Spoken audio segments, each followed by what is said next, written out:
Okay, चलिए करें, करें सर। एवरीबडी ओके, चलिए।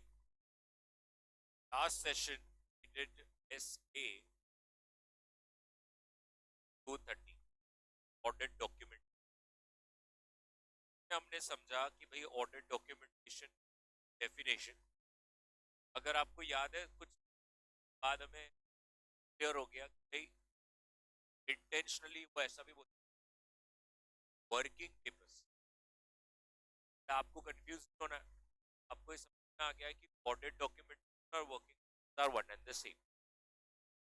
कुछ बच्चों ने मुझे टेक्स्ट भी किया, सर मैंने ऑडिट डॉक्यूमेंट डेफिनेशन खुद से डेफिनेशन लिखी। दैट इज वेरी, तो ऑडिट डॉक्यूमेंटेशन तीन एस्पेक्ट्स पर बात करता है, आपको याद होगा तीन एरोज है उसके अंदर। नंबर एक, it's a record of all the audit procedures that you have adopted, audit evidence that you have collected, and the conclusions that you have given। ये तीनों का उसमें मेन है कि डेफिनेशन, उसी डेफिनेशन से ऑब्जेक्टिव निकला। और मैंने आपको सरल करने के लिए कहा था स्टार्ट और एंड, और मैंने उसमें ऐसा लिखा था कि एक तो ये क्लियर हो जाए कि मैंने प्लान, मेरा ऑडिट जो है वो as per standards on auditing करा है, सारी चीजें प्लान करी है। और अंत में मेरे रिपोर्ट को, कंक्लूजन को सपोर्ट करने के लिए भी तो मुझे एविडेंस मिलेगा। कोई मुझे पूछेगा तो मैं क्या बोलूंगा? तो स्टार्ट और एंड आपको ऑब्जेक्टिव, फिर फॉर्म, कंटेंट, यस और नो, और what are the factors that affect the form and content, the two different aspect. Form and content में हमने दो शब्दों को यूज किया, assisting and enabling. You remember all the charts that you have drawn. तो assisting and enabling, and what was assisting and enabling? तो assisting and enabling में आता है कि आपको हेल्प करता है कि कैसे आप वाले हैं काम, कैसे वर्क का बारा होगा, कैसे वर्क का सुपरविजन होगा, कैसे और क्या ऑडिट एविडेंस आपने इकट्ठा करे हैं, क्या कंक्लूजन्स आप उससे ड्रॉ करने वाले हो, यस और नो। और अगर हम फैक्टर्स की बात करें कि भाई कितने एक्सटेंट तक डॉक्यूमेंटेशन होगा, तो वो तो डिपेंड करता है size and nature, complexity, yes, anti of audit procedures, आपको कितना रिस्क मिला, identification of risk, internal control कितने वीक है, स्ट्रांग है, उन सारे आधार पर डिपेंड करता है कितना इंस्टेंट तक आपका डॉक्यूमेंटेशन होगा। उसके बाद हम आगे बढ़े तीन इंपॉर्टेंट कॉन्सेप्ट्स पर, जिस पर हमने बात करी, रिटेंशन, ओनरशिप और असेंबली। बात इतनी है कि ओनरशिप जो है वो वर्किंग पेपर्स की, ऑडिटर की है, और अगर क्लाइंट आप चाहता है तो आप उसको उसके एक्सट्रैक्ट्स दे सकते हैं। असेंबली की अगर हम बात करें तो आपको समझ में आ गया है कि जो इंपॉर्टेंट पेपर्स है वो परमानेंट फाइल में ट्रांसफर किए जाते हैं, जो फ्यूचर रिकरिंग ऑडिट्स में भी काम में आएंगे। इस असेंबली को not more than 60 days after the date of audit report हम कर लेना चाहिए। मैम, रिटेंशन की अगर हम बात करें तो मिनिमम आपको वो बोलते हैं नॉट लेस देन 7 years। जैसे मैंने आपको कहा 8 साल तक आपको आपके सारे वर्किंग पेपर्स संभाल के रखने, आगे भी काम में आ सकते हैं। और मैंने आपको कहा अगर 8 साल हो गए हैं, क्लाइंट को बुलाकर उससे दे दीजिए, फिर वो जो कहे आप उसके मन का कुछ भी नहीं, राइट। उसके बाद एक कंसेप्ट आई जिसमें हमने बोला कि भाई ऑडिट नोटबुक। ऑडिट नोटबुक का मतलब है एक ऐसी फाइंड टुगेदर जहाँ पर एक आर्टिकल असिस्टेंट अपने क्वेरीज को लिखता है। वो क्वेरीज इसलिए लिखता है कि उसको एक रेफरेंस मिले और एक कंटिन्यूटी बनी रहे, उसको भी खुद समझे कि काम कितना हुआ है, और अगर बाद में कभी बाद वो आता है समझता है कि कौन सी क्वेरीज रिजॉल्व हुई थी। तो बेस्ट एडवांटेज ये भी है कि it serves the proof that you were not negligent in performing your. इसका डिसएडवांटेज ये है कि अगर आपने उसको सही से मेंटेन किया तो again it can act as a proof और नेग्लिजेंस कि भाई आपने सही काम करा। इसमें एक चीज आ गई थी, एक छोटा सा कंसेप्ट था जिसको हम इशू मेमोरेंडम इन्फॉर्मेशन है। इसका मतलब होता है कि all the summary of significant matters that arise, और आपने उस मैटर्स को कैसे रिजॉल्व किया, आपने उसके बारे में क्या किया। अगर आप ऐसा एक समराइज वे में जो जो मैटर्स आपको मिले और उसका आप क्या निवारण निकाला वो एक जगह पर लिख लें, इस तरह से हमने ये पूरा डॉक्यूमेंट पार्ट कल रीड कर चार्ट बना करा। आशा करता हूँ आपने भी घर जाकर अपने भविष्य, परिवार के भविष्य थोड़ी समझ। अब हम बढ़ेंगे आगे, और आपको जो मैंने चार्ट्स दिए हैं उसमें एक चार्ट बचा है, और वो चार्ट है SAT SA 300। और अब ये SA 300 आपको बताएगा planning of short form audit plan में आपको लिखना पड़ेगा प्लानिंग एंड ऑफ, हम सरल भाषा में कहते हैं SA 300 ऑडिट प्लानिंग के बारे में। मैं आपको ये चीज बता दूं पहले कि हम आगे बढ़े।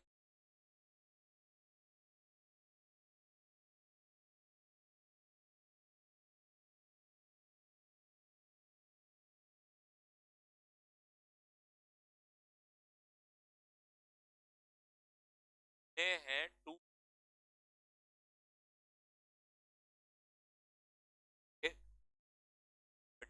आपको लागू नहीं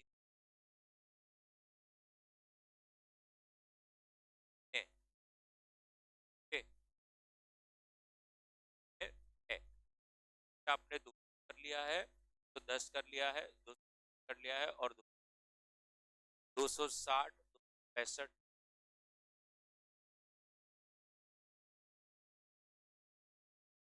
40 और 240 ऑफ लॉज एंड रेगुलेशन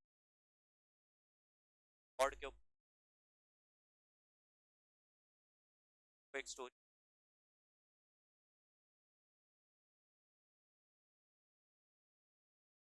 ऐसा होता है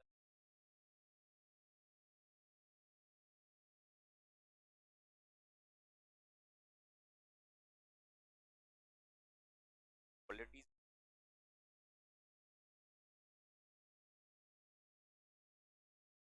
डॉक्यूमेंट, वो लड़की बोलती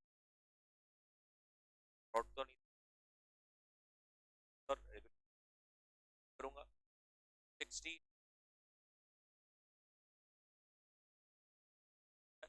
चलो अब हम हाँ, वैसा एक स्टोरी ज्यादा नहीं है। 200 ओवरऑल ऑब्जेक्टिव्स बताइए of an individual, yes or no? Conduct of audit as per standards, agreeing the terms of engagement. 20 is quality control, 30 is on document, 40 frauds, auditors frauds, auditors compliance laws, 260 communication to WG, 65 अगर आप देखेंगे यही एक है जिसमें 5 का difference, communication WG and 260 efficient internal control. अब ऐसा समझ दोनों कम्युनिकेशन 5 का डिफरेंस है, आजू बाजू में ही है। 99 दो 9 है ना साथ में, ये जॉइंट ऑडिटर्स, जॉइंट ऑडिटर, ठीक है। और एक ऐसा स्टैंडर्ड है जहां पर 550 डेड पार्ट, डेड पार्ट, ठीक है। आगे 299 इज जॉइंट ऑडिटर, यहां तक क्लियर एवरीबॉडी। तो 300 पर मैं जा रहा हूं, और आज हम लोग क्या करने वाले हैं, ऑडिट को प्लान करने वाले, ऑडिट को प्लान करने वाले, एकदम ध्यान से। मैं अगर 1 मिनट चाहूंगा 30 सेकंड, बच्चे ने अगर ऑडिट डॉक्यूमेंट डेफिनेशन है, ऑडिट डेफिनेशन का है, और उस व्यक्ति को लगता है कि हैंडराइटिंग कहीं पे लिख डेफिनेशन आप लिख के audit documentation, audit note, information memorandum, ये कुछ 3-4 डेफिनेशंस ऐसी है जो आप लिख सकते हैं। आपकी डेफिनेशन जेन्युइनली आपके बाकी पेपर बहुत ज्यादा उठाएगा। अब ये समझिए जितने बच्चे एग्जाम देते हैं 50% सिर्फ टाइम पास के लिए देते हैं, 50% जो होते हैं वो सीरियस हैं। और जबकि May 24 में जिनका फर्स्ट अटेम्प्ट है, वो कह रहा हूँ उनका सबका फोकस करके पे होता है, आते आते सब थक जाते हैं। समझ के चलिए कि ऑडिट में हार्डली 20% अगर आप स्टैंडर्ड्स के नंबर कोट कर रहे हो, डेफिनेशन लिख, आपका पेपर जेन्यूनली उठेगा। सामने वाला वैसे ही सारे पेपर्स देख देख के, और अचानक से अगर उसको स्टैंडर्ड्स हेडिंग कोटिंग है, डेफिनेशन आप सही से लिख, definitely he will give you. मेरी रिक्वेस्ट है, audit documentation, audit notebook, information memorandum, ऐसी कुछ डेफिनेशन को आप सकते हैं। आप हेडिंग डाल दीजिए, बाद में डेफिनेशन कंटिन्यू रखिए प्लीज, और आपको एक जगह पे वो सारे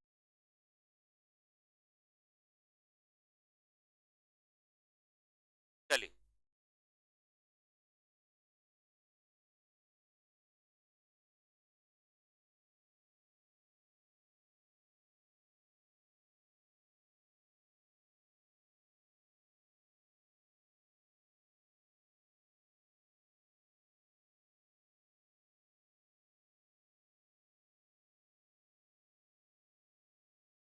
करूं? ओके।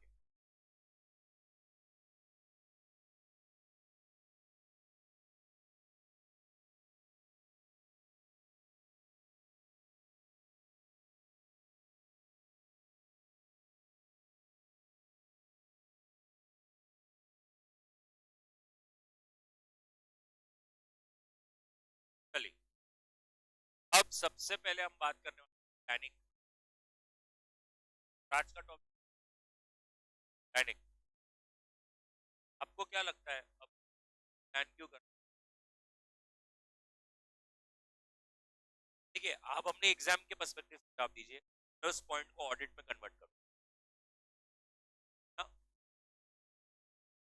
आपका जो गोल है, आपका जो वो अचीव होना, आपको लगता है प्लान करना है, ज्यादा से ज्यादा सिलेबस अच्छी तरह से कम समय, ऑन टाइम कंप्लीट हो जाना चाहिए। हो जाए कि प्लानिंग नहीं करी और मैं आ गया और आपके दो समय में सारा खत्म हो जाए। बहुत बढ़िया। प्लानिंग से सिर्फ ऐसा नहीं होगा कि आप जल्दी भगा दोगे, अच्छी तरह से लर्न करोगे। और प्लानिंग के क्या फायदे? यस, प्लानिंग अपने स्ट्रेंथ वीकनेस पता चलते हैं, कहाँ पे मेरे को भी प्लानिंग करना, राइट। ऑडिट में देखिए क्यों प्लानिंग करना, ध्यान से देखिए। सबसे पहला, what are the benefits of plan? करने का क्यों जरूरी है क्या करना? ध्यान से देखिए। नंबर एक,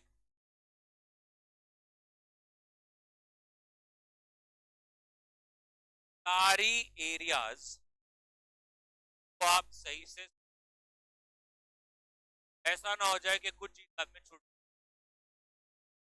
तो नंबर वन एंड वेरी, क्या, तो एक appropriate attention is devoted to all the important areas of audit, सारे एरियाज कवर्ड हो।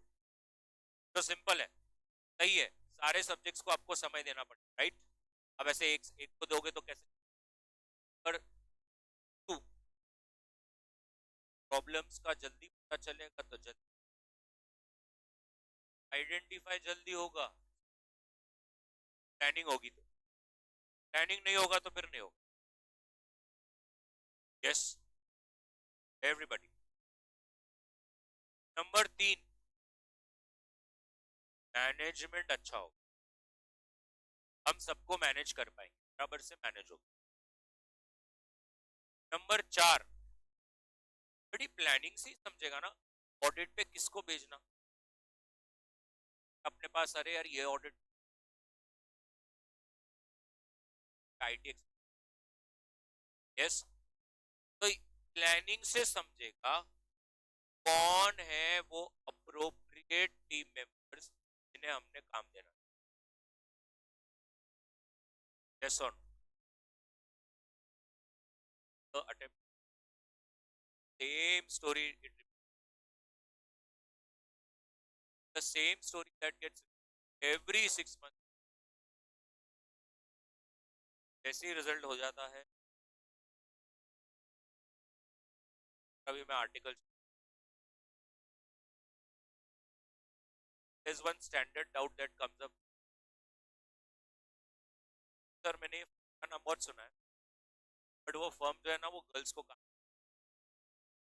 और स्पेसिफिक होता है कि गर्ल्स को ऑडिट पे नहीं, ये बहुत बार ये गर्ल्स को जाना है हर तरफ, तो वो पीछे। अब वो जो सीए है, आप ये सब फैक्ट्री डॉलर जॉब, कोई girl unhygienic hygienic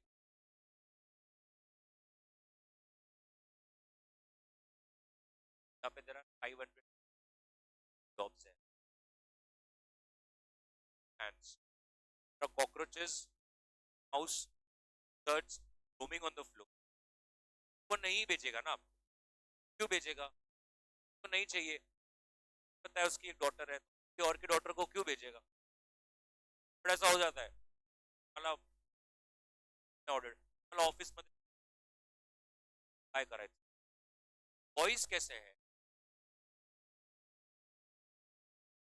boys mouse और लिजर्ड साथ में खा सकते हैं, राइट? बॉयज का ऐसा ही है, कोई इज्जत नहीं है। तो औरंगाबाद में जितना मैं सुनता हूँ, कहते सर हमारे सीए ने मेरे को 10 बजे 11 बजे बोलते हैं चल जल्दी जा घर पे, पैक पैक कर, 12 बजे पैसेंजर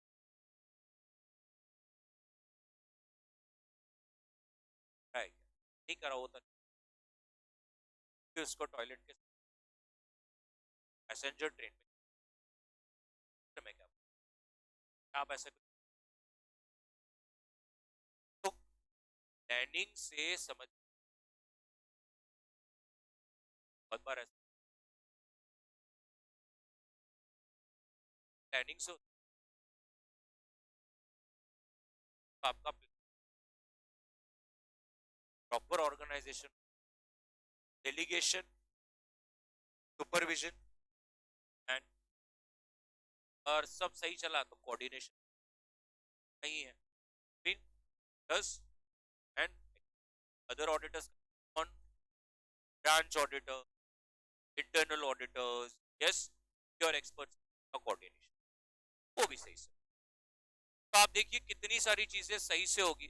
पता है ये पहली बात तो बात ही चल रही है बेनिफिट, तो हमें तो अच्छा अच्छा ही बोलना है कि प्लानिंग से, और मुझे पता है ये प्लानिंग में कोई हार्म ही नहीं होता, मैंने नहीं देखा ऐसा कि मैंने बहुत प्लान, ये कैसे हो रहा है, प्लानिंग तो अच्छी बात है ना, तो प्लान करना, तो इससे कोई चीज छूटेगी नहीं, सारे एरियाज कवर्ड होंगे। नंबर 2, प्रॉब्लम्स आएंगे तो आप उसका जल्दी से निवारण कर पाओगे। नंबर 3, सारी चीजें सही से मैनेज होगी। नंबर 4, को भेजना है आप उन लोगों को नहीं भेजना है उनको नहीं भेजोगे, अप्रोप्रिएट टीम बना पाओगे, टीम पर आप क्या कर पाओगे, अच्छी तरह से डायरेक्शन दे पाओगे, उन्हें कंट्रोल कर पाओगे, उनके काम का रिव्यू कर पाओगे, उन्हें सुपरवाइज कर पाओगे।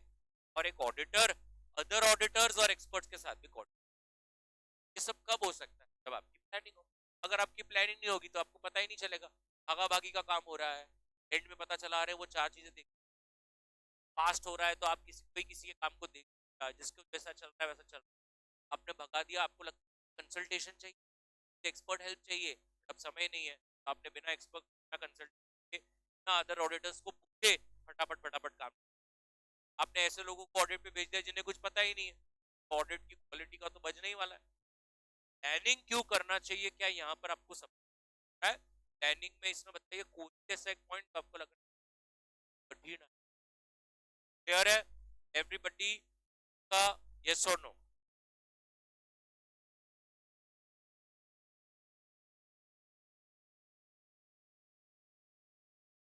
क्वेश्चन कितनी बार और अलग अलग बार। क्वेश्चन 1, पहले क्वेश्चंस पढ़िए, क्या क्या क्वेश्चंस आए हैं।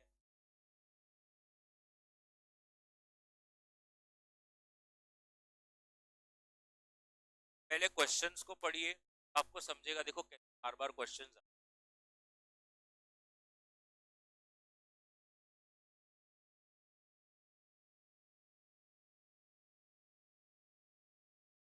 और सॉल्यूशन देख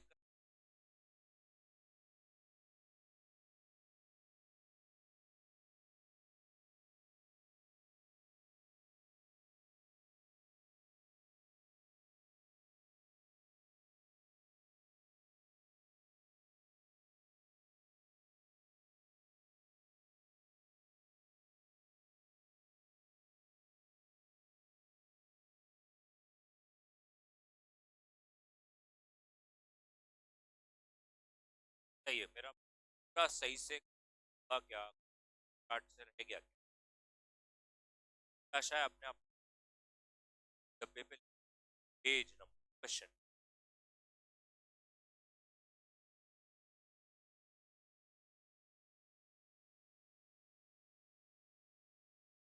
घर पे।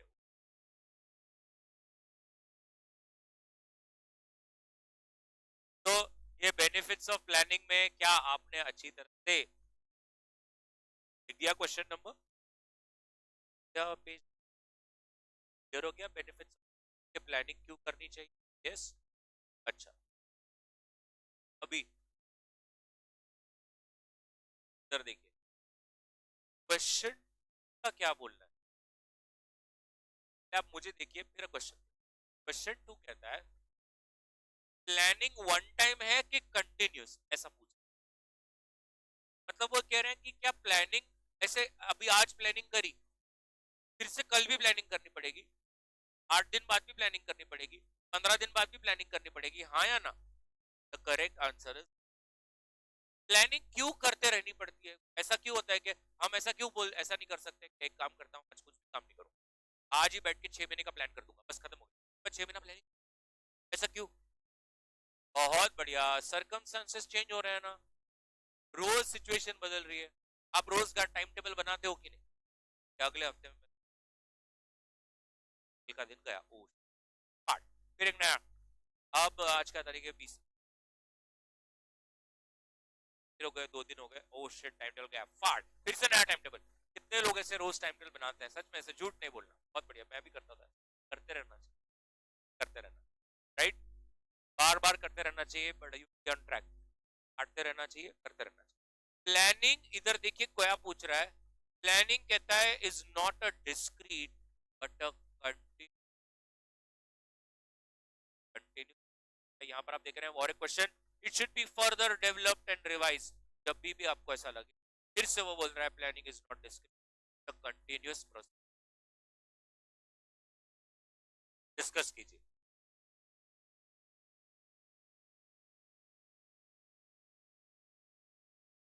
क्या बोलते हैं, प्रोटोटाइप्स बोलते हैं हम लोग, आइटरेशंस मतलब अलग अलग प्लान, जैसे plan A, plan B, plan C, ये नहीं चला तो मैं ये प्लान में ये चेंज कर, ये नहीं चला तो इस प्लान में हम ये चेंज कर, आइटरेशंस मतलब उसको ही अलग अलग मॉडिफिकेशंस करते रहना, एक प्लान नहीं हुआ तो दूसरा प्लान, यस, आइटरेशन, तो it's a continuous and iterative process, तो इज इट यस और नो, इनकरेक्ट और करेक्ट? करेक्ट। अब इधर 2 मिनट देख लेना, करना मत, ये स्टार्ट कर रहे हैं इन the context of recurring audit, रुक जा, चार्ट पे देख, इसका स्कोप है ऑडिटर्स,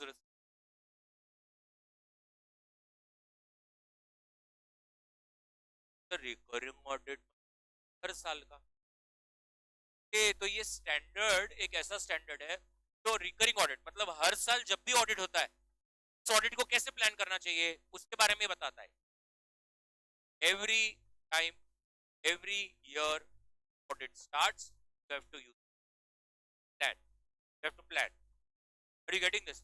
तो इसलिए वो हमेशा ना यही शब्द यूज करेंगे, in the context of recurring audit, the context of recurring audit, क्योंकि ये स्टैंडर्ड का स्कोप हर ईयर के ऑडिट के रिलेटेड। अच्छा ये देखिए, एसए 200 का स्कोप क्या था, लाइफ टाइम का था, क्या बोलता था वो 5 गोल्डन प्रिंसिपल्स को, तनय 5 गोल्डन प्रिंसिपल, क्या सोच रहा था होगा तो प्लानिंग चालू, सब सही होगा, 5 गोल्डन प्रिंसिपल जो है उसको लाइफ टाइम फॉलो करना है, ये स्टैंडर्ड आपको every time you start an audit, every time there is an audit states you to, right, तो इसलिए उन्होंने स्टार्ट कैसे करी, in the context of recurring audit, फिर स्टैंडर्ड का नाम लिया, और फिर से जो क्वेश्चन बोलता है वही बोला, it's not a discrete case, the continual and iterative process, क्यों, because it starts after completion of previous audit, और प्लानिंग चलता रहेगा जब तक करंट ईयर का ऑडिट खत्म हो जाता नहीं।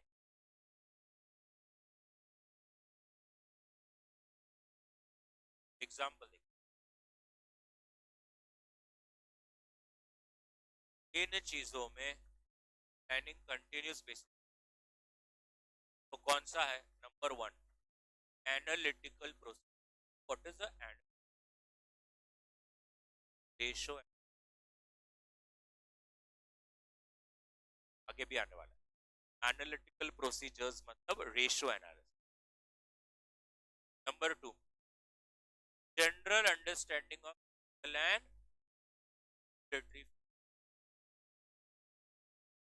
यस और नो? ये भी कंटिन्यूस प्रोसेस. क्या क्या फ्रेमवर्क, क्या क्या लॉज एप्लीकेशन. कैन आई से materiality also keeps on changing? I hope everybody understands. In accounts also we have stated materiality is a subjective, so obviously it will keep on changing as per the facts, as per the circumstances. पर चार, planning continuous रहता है, experts लगेंगे या नहीं? Yes और no? आप जैसे जैसे काम आगे बढ़ेगा आपको लगता है अरे यहाँ पर तो 4 लिटिगेशन केस है, मेरे को तो लॉयर्स की मदद लगी. अचानक आप आगे आगे बढ़े, आपको लगता है अरे इनके एसेट्स में तो पेंटिंग्स है, वैल्यूएशन एक्सपर्ट लगेगा. जैसे जैसे आप जाओगे आपको पता चलेगा कि मुझे और एक्सपर्ट्स की मदद या नहीं. और अंत में क्या मुझे और रिस्क असेसमेंट प्रोसीजर्स अडॉप्ट करनी है या नहीं करनी? लेकिन that is also a planning process. ये सब चीजों में प्लानिंग कंटिन्यूसली रिक्वायर्ड. ये ऐसी कुछ चीजें हैं जो आप एक बार में डिसाइड कर लेंगे कि मेरा ये फिक्स हो गया, ऐसा नहीं होता सर. आप एनालिटिकल प्रोसीजर्स मतलब रेशोज निकालेंगे, आपको रेशोज से बार बार कुछ अलग समझेगा. आप शायद वो रेशोज बहुत ज्यादा डिविएट कर जाए लास्ट ईयर के मुकाबले. क्वेश्चन पूछने लोग, जैसे आपको आर्टिकलशिप के थर्ड ईयर में दिखेगा कि आपके सर, आप पूरा ऑडिट करके आए होंगे, आपने सारा इतना 4-4 8-8 फाइल लाया और आपके सर ऑफिस में ही बैठे हैं और वो 4 मिनट 8 मिनट ऐसा फाइल खोलेंगे, देखेंगे, कुछ कैलकुलेट करेंगे और उन्होंने बोलेंगे डेट में बहुत गड़बड़ है, बहुत गड़बड़ है, तूने सही से नहीं आते हैं. कर GP ratio does not change on दादा बट्टी. बस जीपी रेशो में हमें 11 में सिखाया है सिर्फ और सिर्फ डायरेक्ट एक्सपेंस ही आता है, परचेज और सेल ही आता है. तो लास्ट टाइम अगर जीपी रेशो 40% था और इस बार अगर जीपी रेशो 20% है, इसका मतलब 100% कुछ ना कुछ ट्रेडिंग अकाउंट के आइटम्स में झोल है. GP ratio changing, NP ratio keeps on changing because all indirect खर्चा. कभी ट्रैवलिंग हुआ, कभी नहीं हुआ, कभी रिफ्रेशमेंट हुआ, कभी नहीं हुआ, कभी नहीं हुआ, कभी पोस्टेज हुआ, कभी नहीं हुआ, कभी एडवर्टाइजमेंट हुआ, कभी नहीं हुआ. अकाउंट का कैसे चेंज होता है? नहीं होता है. Are you getting this? Plan अब कुछ करेंगे फिर आपको चेंज करना, कुछ आप देखेंगे फिर आपको चेंज करना. पहले आपको जब लगा, आपने बिजनेस समझा, आपको लगा कि इनको तो 2 लॉ एप्लीकेबल है, 3 लॉ एप्लीकेबल है, ये फ्रेमवर्क एप्लीकेबल है. अब जैसे जैसे ऑडिट करेंगे आपको लगेगा अरे सर मैंने अभी देखा आपके तो फैक्ट्री में 8-10 चाइल्ड भी है, तो चाइल्ड लेबर एक्ट भी लगेगा. कि हम ऐसे एक बार मीटिंग में नहीं डिस्कस कर सकते. अब जैसे जैसे जाएंगे वैसे वैसे आपको पता चलेगा more and more laws are applicable, more and more framework needs to be complied with. So planning is a continuous process. Are you getting what I'm trying to tell you? This is not in chart में कैसे reference का call है. Planning is a continuous process. Areas जहां पर ये continuous process involve है आप chart में कहीं तो भी लिखे.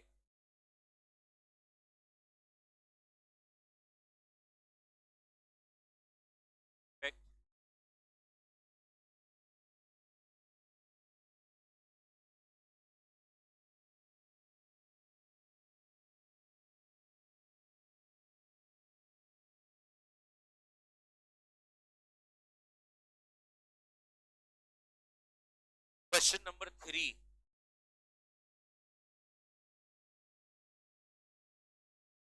क्वेश्चन नंबर 3 का अगर आप क्वेश्चंस पढ़ेंगे तो उसका मतलब है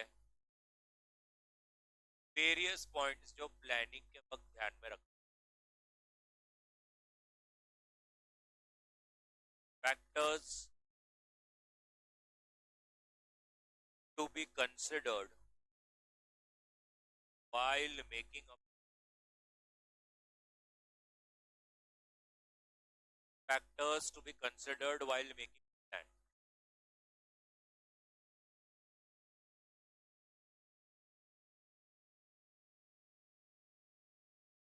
Factors पहले आप समझ लीजिए, फिर मैं आपको बता। तो क्या करना चाहिए, ध्यान से देखिए। पर एक, क्लाइंट का अकाउंटिंग सिस्टम, इंटरनल कंट्रोल्स को के ऊपर प्लानिंग आधारित होता है। नंबर 2, समझकर कितना अपन भरोसा कर सकते हैं।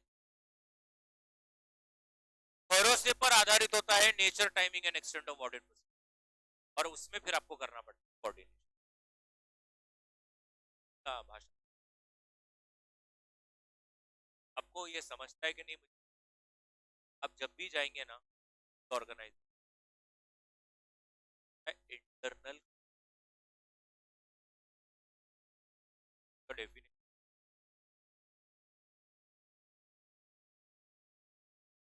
इंटरनल कंट्रोल मतलब ऐसी प्रोसेस और पॉलिसीज जिसके थ्रू काम कर रहे हैं ना। अब जब कोई ऑर्गेनाइजेशन जाएंगे ना, विजिलेंट एटीट्यूड होना चाहिए, अलर्ट एटीट्यूड होना चाहिए। और आप वहां पर कैसा देखेंगे? आप देख रहे हो कि आप 2 मिनट ऐसा ऑब्जर्व, एम्प्लॉइज आपको दिख रहे, पूरा कोऑर्डिनेशन, वहां से कुछ अलग ही चिल्ला रहा, अरे ये फाइल किधर है, पेपर ही नहीं मिल रहा। वहां से बोल रहा अरे उधर ही रखा था, देख लेना।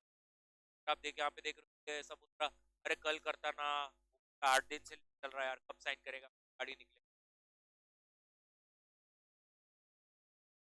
Process the policy somewhere missing. There is a high chance, of are not running.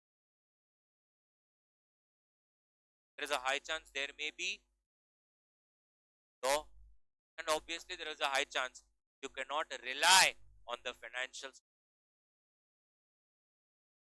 internal control ठीक होता है ना। आप अपने सर को phone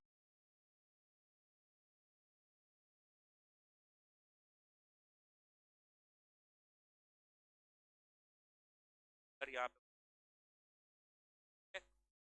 timing and extent of audit procedures लाना पड़े। Are you getting what? बहुत बार ऐसा होता है ना, अब ये आप सबकॉन्शियसली होता है।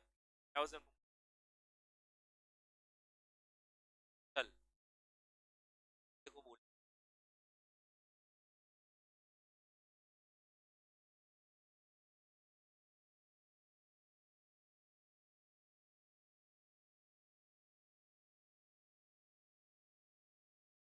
कहाँ से? तो पापा के पॉकेट, कुछ नहीं होता, बाद में बोल दूँ।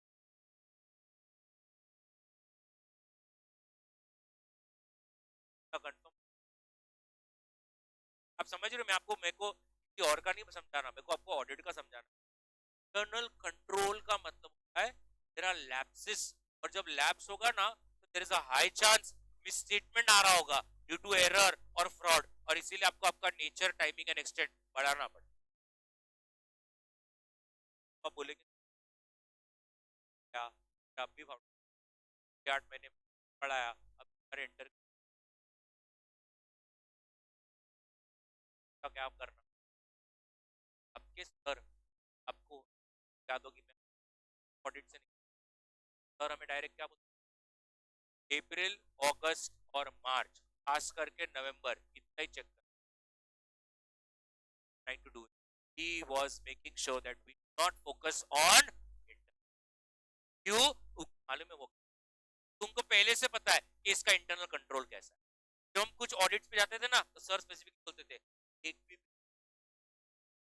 भी बिल छोड़ना नहीं, 4 दिन ज्यादा लगे चलेगा, छोड़ना नहीं। एक्चुअली हमें बाद में 3 साल के आर्टिकल से वो पहले ही इंटरनल कंट्रोल को इवैल्यूएट कर चुके हैं, पता है हमें नहीं समझेगा इंटरनल कंट्रोल, तो पता है उनका क्लाइंट कैसा है, 10 साल से वो उससे फीस ले रहे, 10 साल से वो उसके घर जा रहे, पता है ये क्लाइंट सोचे रहते हैं जो क्लाइंट का परफेक्ट चल रहा है उसका नेचर टाइमिंग एंड एक्सटेंड हम कर देंगे, सैम्पलिंग से निपटा लेंगे। Are you getting what I am trying to tell you? अब इधर देख 2 मिनट, फिर से इधर देख, इधर देखने करने का सीख। पहले क्लाइंट का अकाउंटिंग कैसा है, पॉलिसी कैसा है और इंटरनल कंट्रोल कैसा है का नॉलेज ले, दिया नॉलेज। अब 2 मिनट ऐसे खड़े रह के सोच, हमें ये इंटरनल पे रिलाई कर सकता क्या? Can you rely on that internal control? हाँ रिलाई तो कर सकता रिलाई, तेको लग रहा है सब बराबर चल रहा है, हाँ फिर नेचर टाइमिंग एंड एक्सटेंड कम कर दो, कम चेक करो, क्योंकि ज्यादा चेक करके क्या मिलेगा आपको? एरर फॉल्ट मिलेगा ही नहीं ना। सर ऐसा इनवर्स रिलेशन है क्या? हाँ, अरे stronger the internal controls, lower will be the misstatement, lower will be the procedure you will adopt. Why you want to waste time when you know that you will not find any errors and frauds? Yes or no? Sir मैंने knowledge दिया, क्या मैं उसको भरोसा कर सकता हूँ? नहीं सर, भरोसा नहीं कर सकता। नेचर टाइमिंग एंड एक्सटेंड बढ़ाओ, के ऊपर ही डिपेंड करता है, नेचर टाइमिंग एंड एक्सटेंड के ऊपर। और एक बार सर वो लग गए सब तो तालमेल बन। Are you getting what? Sir देखिए, एक ऑडिट में 2 चीजें, ये सब आने वाले समय, एक होता है टेस्ट ऑफ कंट्रोल, इसको कहते हैं टेस्ट ऑफ कंट्रोल्स। ये टेस्ट ऑफ कंट्रोल्स मतलब क्या? Evaluation of internal control. जब आप इंटरनल कंट्रोल को चेक करते हो, इवैल्यूएट करते हो, उसको बोलते हैं टेस्ट ऑफ कंट्रोल। ये आप जब तक जूनियर रहेंगे आप करने नहीं देंगे, तो तुम्हारे में अभी वो समझ नहीं है, सामने वाले को परखने की। आप ये सोचिए ना, जिस दिन आप प्रैक्टिसिंग सीए बन गए, आपका आर्टिकल तो आपको पूछने वाला है, सर क्या करूं, मैं चेक करूं क्या? थोड़ा उसको बोल सकते हैं मैं भी कल ही बना, मुझे भी कुछ आइडिया नहीं है। आपको आपका जजमेंट उतारना पड़ेगा। आपको सामने वाला जब फर्स्ट मीट होता है क्लाइंट के साथ, एंगेजमेंट लेटर, बात करने के तरीके में समझ जाता है कि क्या झोलर है। धीरे धीरे धीरे धीरे पहले 1 विजिट 2 विजिट खुद प्रिंसिपल भी साथ में आता है, तो आप ऑडिट करोगे, कोई ग्राउंड लगाएगा, स्टाफ को पूछेगा, सैलरी का नंबर देख रहा है, 4 लाख रुपए सैलरी दिख रही, एम्प्लॉय तुम्हें कोई 5 ही दिख रहे, एक चाय भर रहा, सैलरी कौन इतनी उठा रहा? आपका वो नजर होना चाहिए, कमीना नजर, वो समझ में आता है। एडवर्टाइजमेंट खर्चा है, आप ऐसा किसी पे शक नहीं कर सकते, बट ऐसे ही पूछने का नाम क्या है? नहीं सर आमचे का 15 दिन पहले आपका पेपर आया था का नाम? नहीं, पेपर में तो हम कभी आईडी नहीं डालते, फिर आपको धीरे से जाके आर्टिकल को पढ़ना,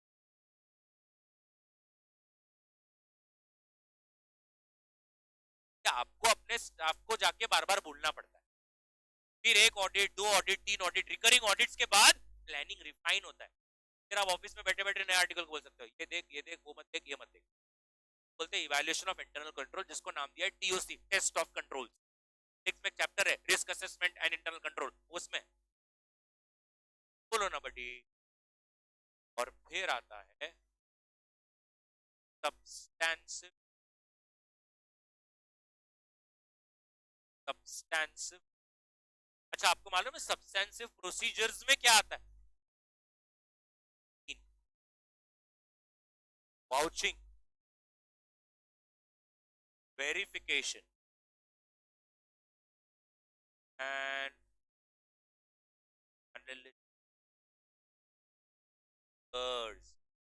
कभी बोला ratio analysis, analytical review procedures.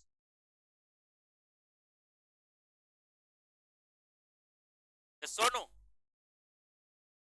Jargons है, सर मेरे को ना सच में बोलूं बस समझ रहा है, मतलब मैं ऐसा बोलूं क्या, टेस्ट ऑफ कंट्रोल के ऊपर ही आधारित है कि सब्सटेंसिव प्रोसीजर का एनटीई क्या होगा। एब्सोल्युटली सब्सटेंसिव प्रोसीजर का एनटीई टीओसी पे आधारित है। नहीं, अगर टेस्ट ऑफ कंट्रोल वीक है तो वाउचिंग वेरिफिकेशन ज्यादा करना पड़ेगा। टेस्ट ऑफ कंट्रोल से पता चला कि इंटरनल कंट्रोल्स बहुत स्ट्रांग है तो सब्सटेंसिव प्रोसीजर्स कम करने पड़े, सैंपलिंग पे धक जाएगा।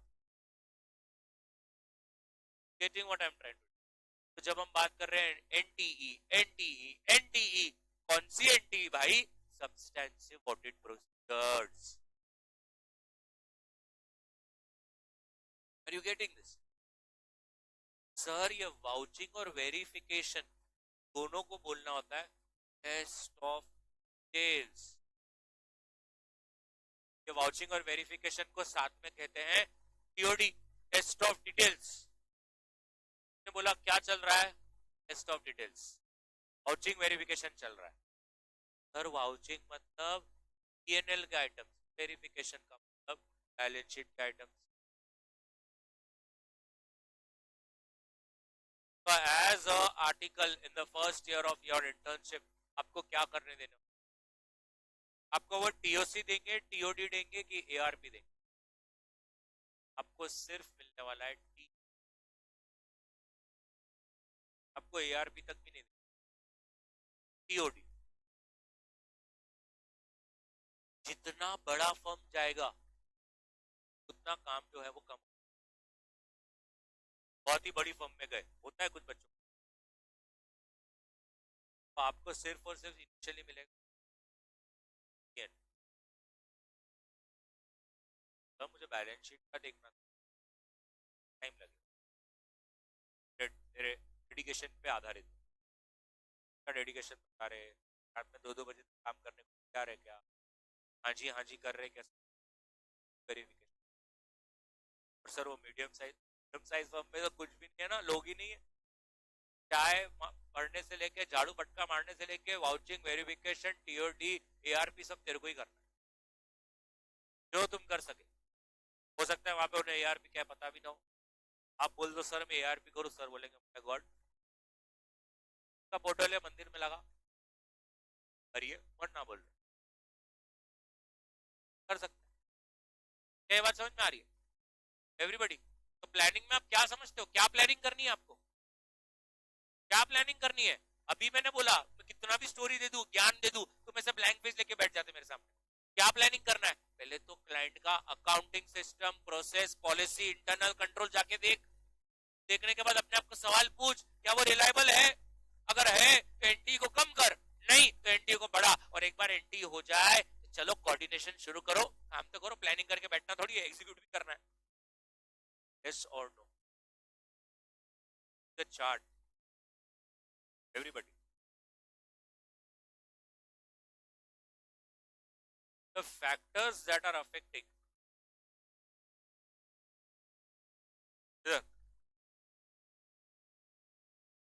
फर्क गिरता है प्लानिंग और व्हाट, साइज एंड कॉम।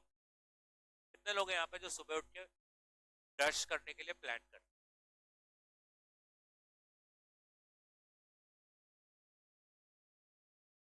कितने लोग ऐसा प्लान, कितने लोग ऐसा घर से निकलने के बाद क्लास तक कैसे पहुंचना, गाड़ी पे बैठ के 5 मिनट प्लान करते हैं? क्यों? सोच का है। तो ये तो क्लियर है ना कि जो चीज में आपके पास प्रीवियस एक्सपीरियंस है, प्लानिंग ज्यादा नहीं करनी पड़ती, इसमें प्लानिंग ज्यादा नहीं करनी पड़ती। अगर एक ऐसा आर्टिकल है जो 3 साल से वो ऑडिट कर रहा है तो क्या आपको प्लानिंग करेगा ज्यादा? क्या उसकी प्लानिंग में ज्यादा समय लगेगा? नहीं। तो भाई अगर आपके पास प्रीवियस एक्सपीरियंस है तो प्लानिंग नहीं करनी पड़ती। तो सिंपल है, नवीना है तो प्लानिंग करनी पड़ती। नहीं सर प्लीज उसको इंटर से ना जोड़िए, इंटर से ना जोड़िए सर, मैंने सुना आपने क्या, प्लानिंग करनी पड़ेगी अगर नया है। अगर एक्सपीरियंस है तो प्लानिंग करने की जरूरत टू। यस और नो? एक बार क्या एडलैब्स गए, 8-8 10-10 लोग प्लानिंग में लगे। because it was complex. It was not only you had the responsibility of the whole batch. When the size, when the complexity increases, planning is required, even though you have the experience of going 4 times 5. When the circumstances change, when the size increases, when the complexity increases, planning is required. Solo planning है तेरा तो अकेला घूमता है, कोई planning नहीं. लेकिन अगर मम्मी पापा दादा दादी रिलेटिव्स 15-20 लोग चलो अब साथ, और आपको बोला बेटा तू कर पूरा प्लान, करनी पड़ती है कि देख लेंगे ना दादी बैक पैक, रात में 12 बजे घूम रहे होटल टू होटल, रूम है क्या, ओ नहीं है कोई बात नहीं, यो दादी आज गोवा बीच पे ही लेटना है, ऐसा कैसे? प्लानिंग तो करना पड़ेगा ना दोस्त. प्लानिंग करना पड़ेगा जब जब साइज है, कॉम्प्लेक्स है. अगर छोटा ऑडिट है तो प्लानिंग नहीं करना पड़ता. यस और नो? हाँ, अगर ऑडिट कॉम्प्लेक्स है तो करना पड़ेगा. एक्सपीरियंस तो एक minute. Change in circumstances in the same engagement. आपने बोला ना यहाँ से घर जाने के लिए प्लानिंग नहीं करते आप. ऐसा भी बहुत बार होता है, मुझे मालूम नहीं आपके साथ ऐसा होता है कि नहीं. साथ ये बहुत बार होता है, और इसीलिए मेरे को ज्यादा कार लेकर दूर नहीं. ऐसा होता है बहुत बार. मैंने चलाना शुरू किया, नहीं सर वो वाला नहीं, चलाना शुरू किया, 3 घंटे हो गए, मैं जहाँ पहुंचना था वहां भी पहुंच गया, बट जर्नी याद नहीं. ऐसा होता है कि नहीं, आप यहाँ से निकले 10 मिनट में आप घर पहुंच गए, बट आपको याद ही नहीं सिग्नल कहाँ लगा, आप रुके, फिर आप ऐसा, और सबकॉन्शियसली हम पहुंच जाते हैं क्योंकि आप कुछ सोच रहे हो, कुछ कर रहे हो. ऐसा होता है कि नहीं? प्लान नहीं कर रहे हो, आपका ध्यान है, वो सबकॉन्शियसली ब्रेक दबा रहे हो, एक्सीलरेट कर रहे हो, 10-15 मिनट में घर भी पहुंच गए, बट ऐसा कोई पूछेगा बीच में लगा था, रुके थे, ऐसा कुछ याद नहीं, क्योंकि अब ऐसा होता है. तो आप यहाँ से घर और घर से क्लास आने के लिए प्लान नहीं करते. लेकिन आपको अभी अचानक से बोल दो, भगवान करे ऐसा कभी, टायर्ड्स हो गए, राहुल ऐसा बात चाय पीने गया था और मेरे भी आया, रायट्स हो गए हैं औरंगाबाद, रायट्स. मैंने बोला कि मैं अभी आपका क्लास छोड़ रहा हूँ, बताइए, मैं आपको बोल रहा हूँ, राहुल बोल रहा है, चौक पे 50 लोग बता, अब आप प्लान करेंगे कि नहीं करेंगे? क्या आपने ऐसा सोचा है नो प्लानिंग, जैसा आ रहा था वैसा, पब्लिक सामने से आ रहा है मैं आ रहा हूँ, ऐसा नहीं होता. अगर सेम ऑडिट में सर्कमस्टांसेस में बदलाव है, फिर से वही चीज जिसमें एक्सपीरियंस है, प्लानिंग तो करना. तो ये 4 एंगल है भाई, साइज एंड कॉम्प्लेक्सिटी, आपका एक्सपीरियंस और चेंज, इसके ऊपर आधारित है प्लानिंग करनी पड़ेगी कि नहीं करनी पड़ेगी. तो डिपेंड करता है प्लानिंग कितनी लंबी है, कितनी छोटी है, उसके हिसाब से आप प्लान कीजिए. Sure about this? पक्का? एवरीबॉडी? अरे बोल रहे बट्टी.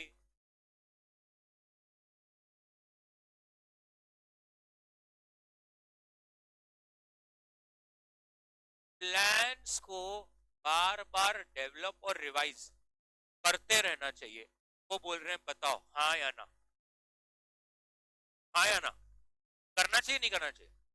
क्यों करना चाहिए? बड़ी आपने इंटरनल कंट्रोल चेक किया, तो रिलायबल लगा, आपने एंटी डिसाइड किया, अपने काम शुरू ही करते करते आपको 1-2 फ्रॉड मिले, अब आप काम बढ़ाओगे, सैम्पलिंग बढ़ाओगे कि नहीं बढ़ाओगे? कर दी. You will update and change overall strategy and plan necessary. क्यों? Because of some unexpected events. हो सकता है कि आपको मॉडिफाई करना पड़े आपका एंड. क्यों? भाई मेरे को और रिस्क मिल रहा है, मेरा रिस्क मिल रहा है तो मैं मेरा स्ट्रेटेजी, मेरा प्लान बदलूंगा, तब मैं क्या करूंगा, एनटीई ऑफ ऑडिट प्रोसीजर बढ़ा दूंगा. ये क्यों हुआ?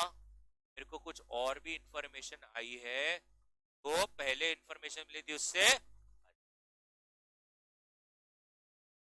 अब मैं बताओ अगर ये शब्द यूज करूं कितना प्यारा आपको समझेगा. सब लोग इधर देखें. Evidence obtained through substantive procedures is contradicting with evidence obtained test of control. Everything is planned buddy. के लिए इससे पहले कि आप मुझे पूछे क्या चार्ट रेडी है, क्या बोले वो, समझ में आया? आपने टेस्ट ऑफ कंट्रोल्स किया, उसके हिसाब से सब्सटेंसिव प्रोसीजर का एनडी किया।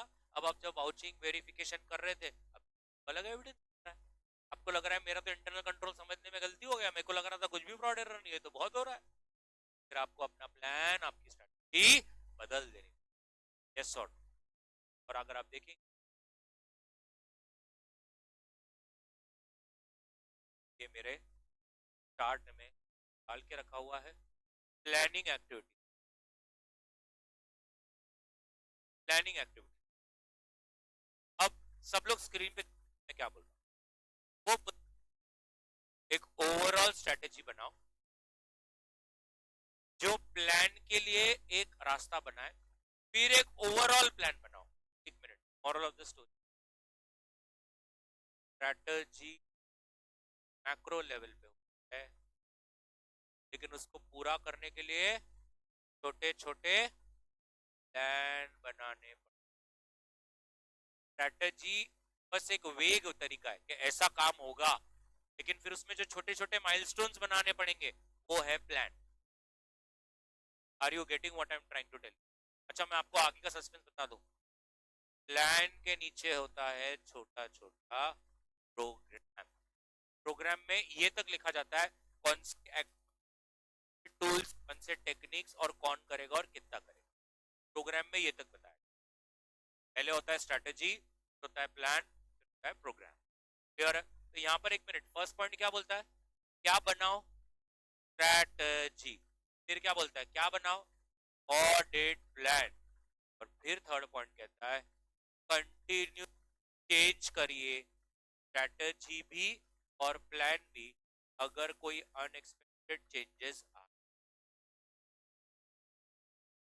क्या बोले वो? पहले स्ट्रेटजी बनाओ, फिर वो क्या बोले?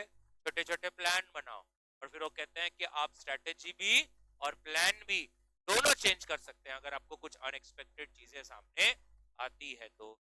चेंज करने के बाद करो।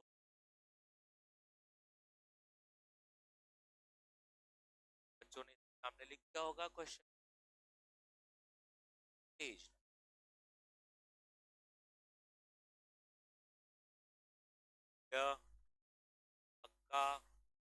एवरीबॉडी, अब इधर देख, अब आपका एक रिवीजन होगा परसों का या उसके पहले का। इधर उन्होंने बोला what are the preliminary engagement activity. एक मिनट, मेरे को सिर्फ इतना बोलो ना, एंगेजमेंट का भी प्रीलिमिनरी मतलब कौन सा? बराबर है। अभी अपन सामने ऐसा बैठे, अपन ने फिर उनको बेल बजा के क्या बोला? एंगेजमेंट लेटर लेके आ, वहां वाला पार्ट चल रहा है। एक मिनट, हम लोग सबसे पहले क्या देखते हैं? कुछ ही बातें करते, ये लिखने वाला मजाक करने का अलग हो गया। मेरे हिसाब से जो मैंने सिखाया है, मैंने बोला है इंटेग्रिटी में आता है client evaluation relationship. Remember SA 220 and SQC 1 clearly states, क्या हमें वो क्लाइंट का प्लानिंग तो छोड़, पहले वो काम एक्सेप्ट करना है क्या? क्लाइंट इवैल्यूएशन करना है क्या? याद है ना, इंटेग्रिटी है क्या?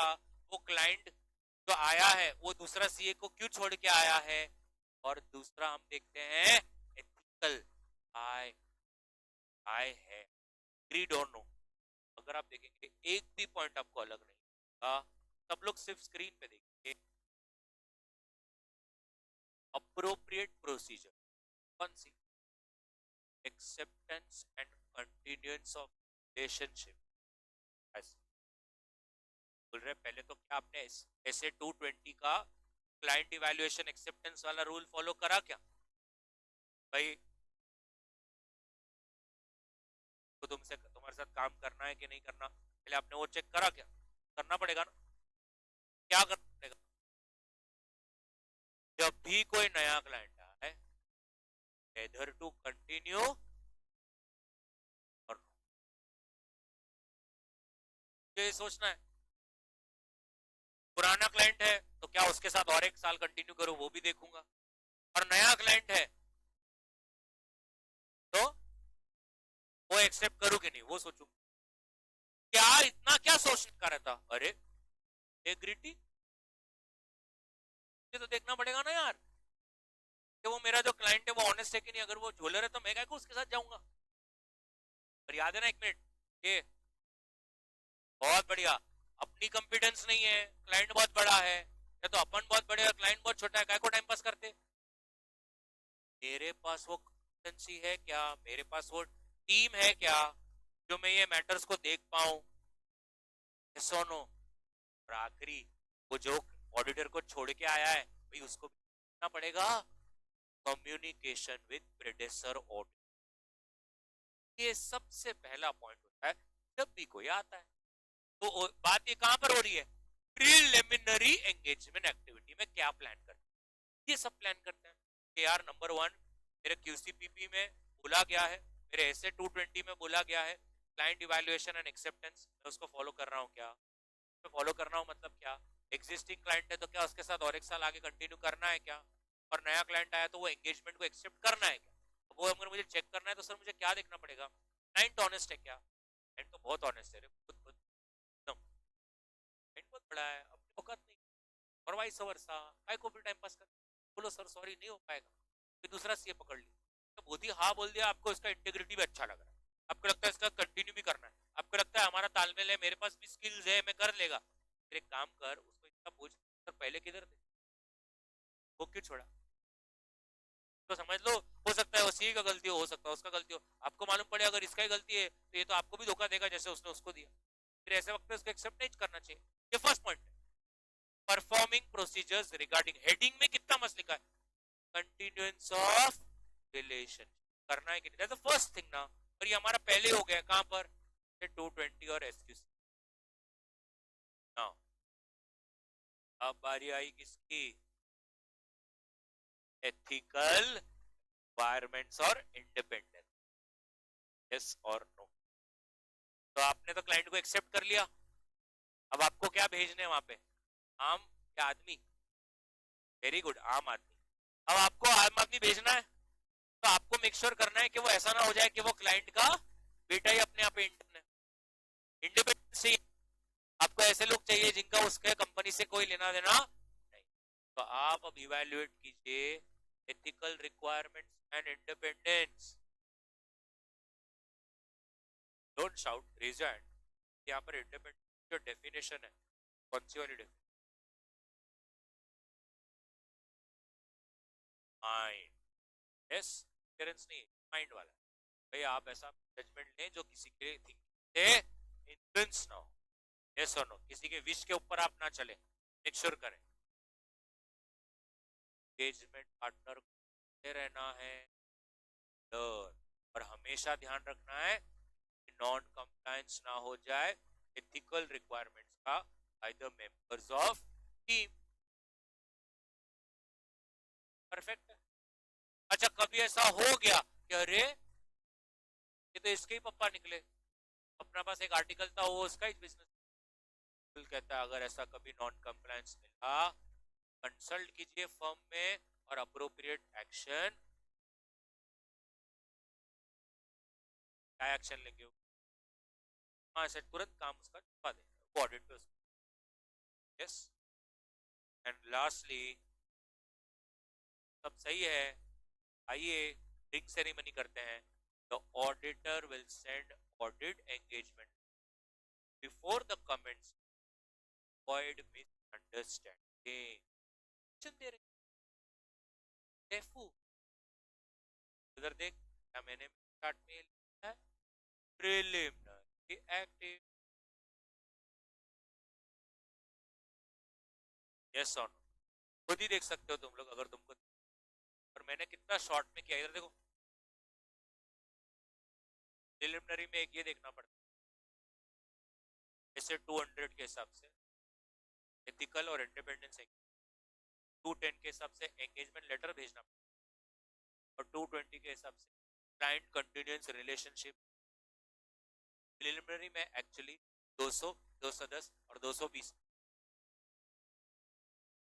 नो पॉइंट्स कवर कर डाले मैंने, इतना भंगार वो इतना भाषण लिखा हुआ है, मैंने उसको प्रॉपर समराइज वे में लिख दिया, 220 में क्लाइंट इवैल्यूएशन का चेक कर, इसके अंदर ही पॉइंट्स है तुम्हारे, वो इंटेग्रिटी, अरे यस और नो, रिसोर्सेस, कॉम्पिटेंसी।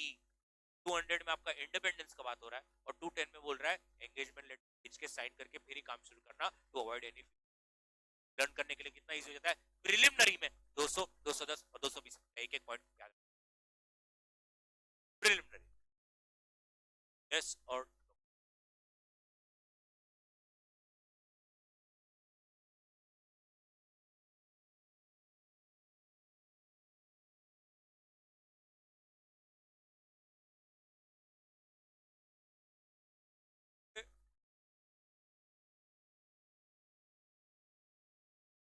बोर्ड में ज्यादा क्वेश्चन पूछे, क्वेरी पूछे, तो ऐसे बोलते हैं हाँ बेटा पानी में आओ, डाल देते हो।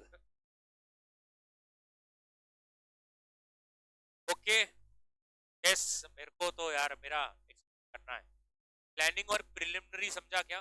और प्रिलिमिनरी में मैंने क्या बोला, 210 और 220, यस और नो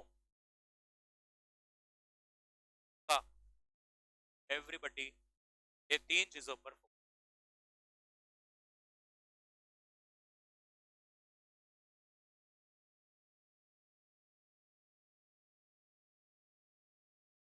क्वेश्चन नंबर 6 देखिए,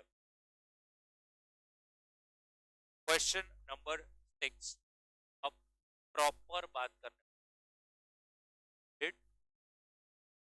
स्ट्रैटेजी, ऑडिट स्ट्रैटेजी। एक बार आप चाहिए कि आप सारे क्वेश्चंस,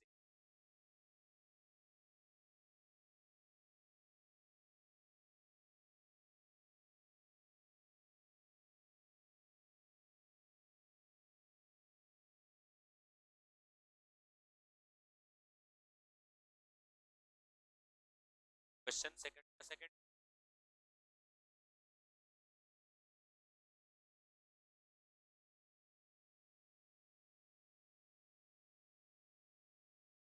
क्वेश्चन सेकंड का सेकंड, सर ऐसा एक चूज,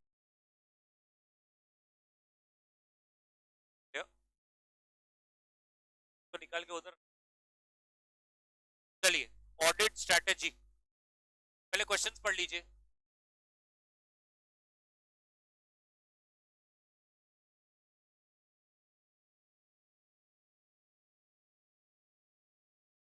और आपको क्वेश्चन में एक चीज जो है वो बार बार दिख रही होगी,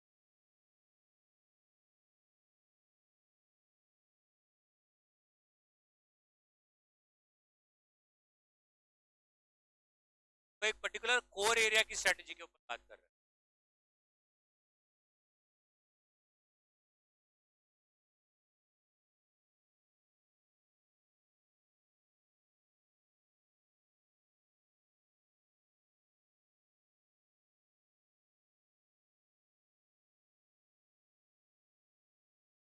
Okay. So overall strategy sets the scope, timing and direction and guides the development of, repeat, strategy, guide that बनेगा। ऑडिटर को पहले स्ट्रैटेजी सेट करना है, रिपीट से ही डायरेक्शन प्लान। क्या प्रोसेस है, सबसे पहले और कॉम्प्लेक्स,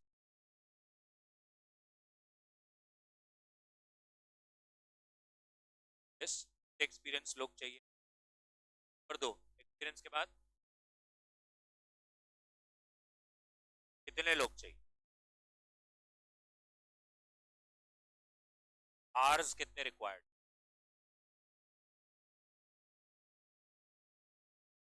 और तीन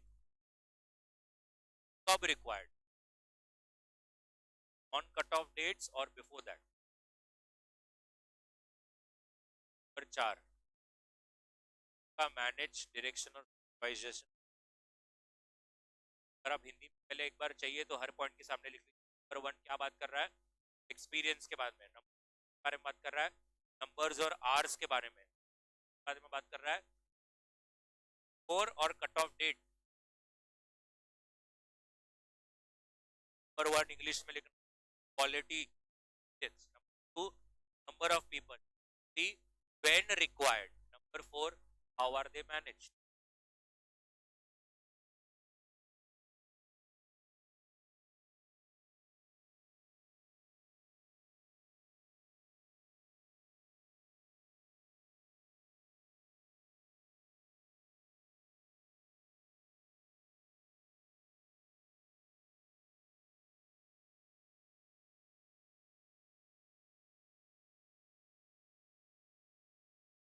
Question 8 and question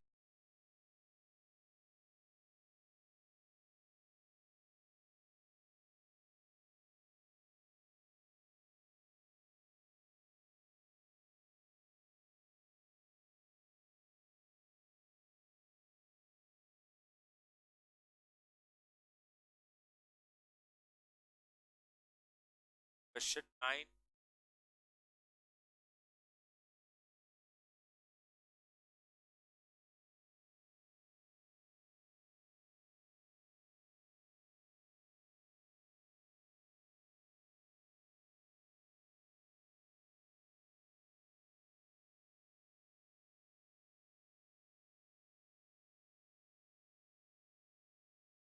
Question 12 पे पहले, question 12 पर what is the relationship between strategy and plan, बताइए. स्ट्रैटेजी जो है वो ओवरऑल मैक्रो लेवल पर है, बराबर है. तो audit strategy, the overall approach, audit plan properly addresses various matters in the strategy. Strategy overall approach है, उसके अंदर हर एरिया के लिए एक प्लान होता है. ऑडिट स्ट्रैटेजी आपका स्कोप टाइमिंग बताता है, लेकिन प्लान है जो बताता है उस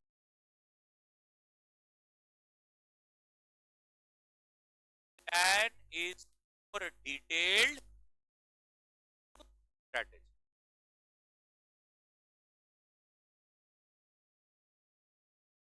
पहला क्या बनना चाहिए स्ट्रैटेजी के plan. once strategy is established, audit plan can matter.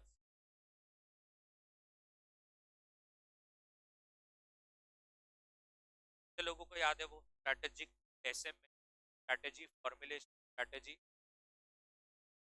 होता है, फॉरवर्ड लिंकेज और बैकवर्ड लिंकेज. स्ट्रैटेजी फॉर्मुलेट करने के बाद हम इम्प्लीमेंटेशन से लिखा जाता है और फिर उससे फिर से नए स्ट्रैटेजीज बनाए जाते हैं. एम है establishment of strategy and plan, not a yes, but they are interrelated because एक में बदलाव दूसरे में बदलाव लाता है. Forward linkage, yes.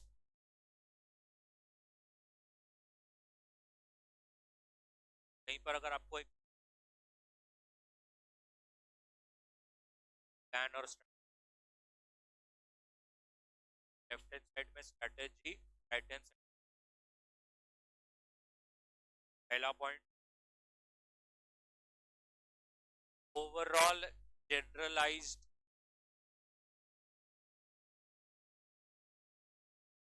all generalized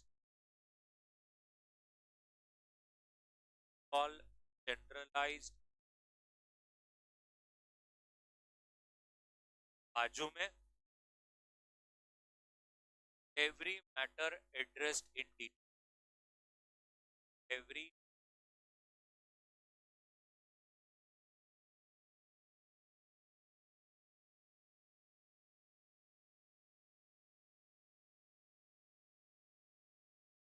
second point audit strategy focuses on formulation,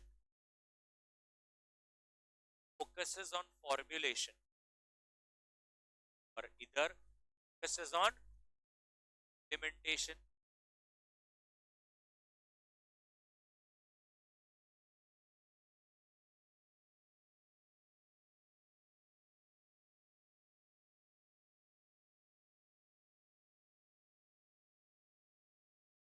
A change in strategy, circumstance.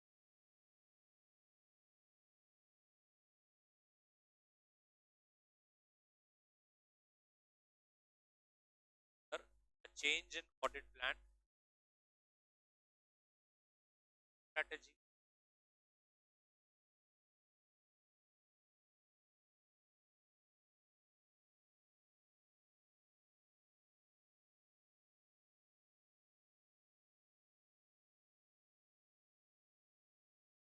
Everybody.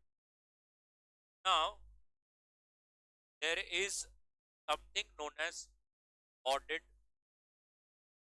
Everybody chart my audit program.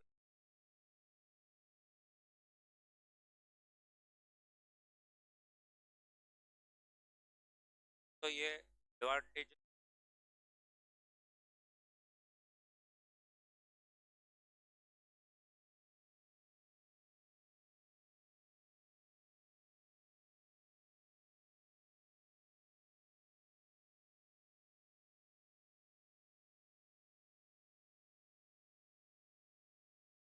okay. What is an audit program? मैं आपको क्या बोला था, ऑडिट प्रोग्राम क्या होता है? Detail में सारे काम को बांटा जाता है, उसके सामने लिखा जाता है कौन करेगा, उसके सामने लिखा जाता है कौन से टूल्स और टेक्निक से करेगा, और उसके सामने लिखा जाता है कितना करेगा, सैम्पलिंग में कितना परसेंट चेक हो रहा है, क्या क्या मन कर, ऐसे ऑडिट प्रोग्राम बनकर फाइल में सब लास्ट में रखा। कभी किसी को लगा ना कि क्या क्या देखा, किसने देखा, कितना देखा, प्रोग्राम को जाके देख सकते।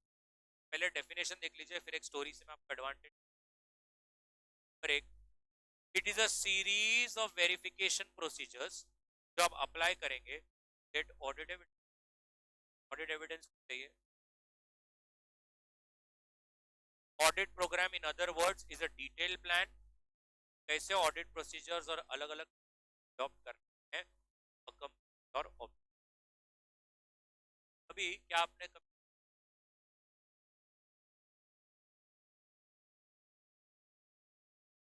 आपने एक चीज करिए, कितने लोग जो है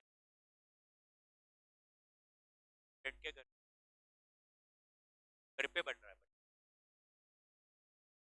है ना, करो ना, बहुत बढ़िया। तो आपको मालूम है कि अपन अपने घर में कैसे जानवर की, लेकिन जब अपन किसी के घर पे आते हैं तो नो, आप जा रहे हो तो आप चप्पल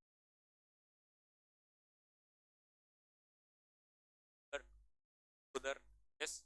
तो ऐसे 2 मिनट के लिए इमेजिन कीजिए कि आप गए हैं, आप वहां पर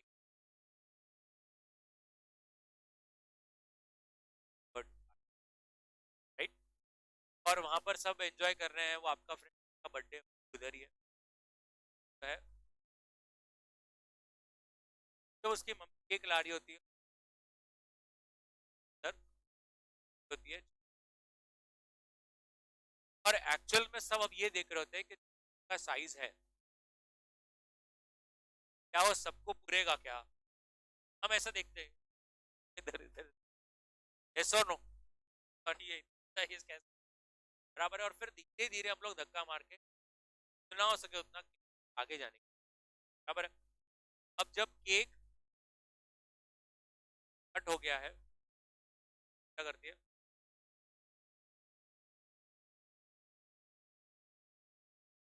और हर पीस ऐसे एक एक को बहुत बढ़िया बराबर है, और फिर अरे यस, पहले क्या किया आपने, केक को देखा, फिर खाना, जब सब खा रहे होते हैं तब उसकी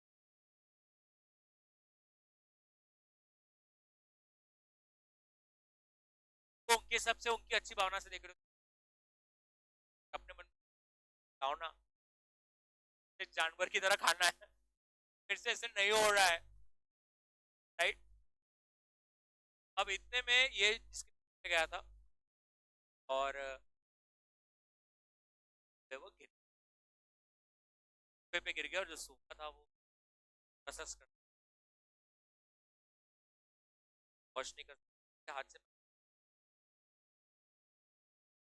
और वो उसके बर्थडे था तो उसके गिरा दिया, गिरा दिया तो गिरा दिया। उसकी मम्मी ने कहा अरे बेटा कोई बात नहीं, नहीं गिरे।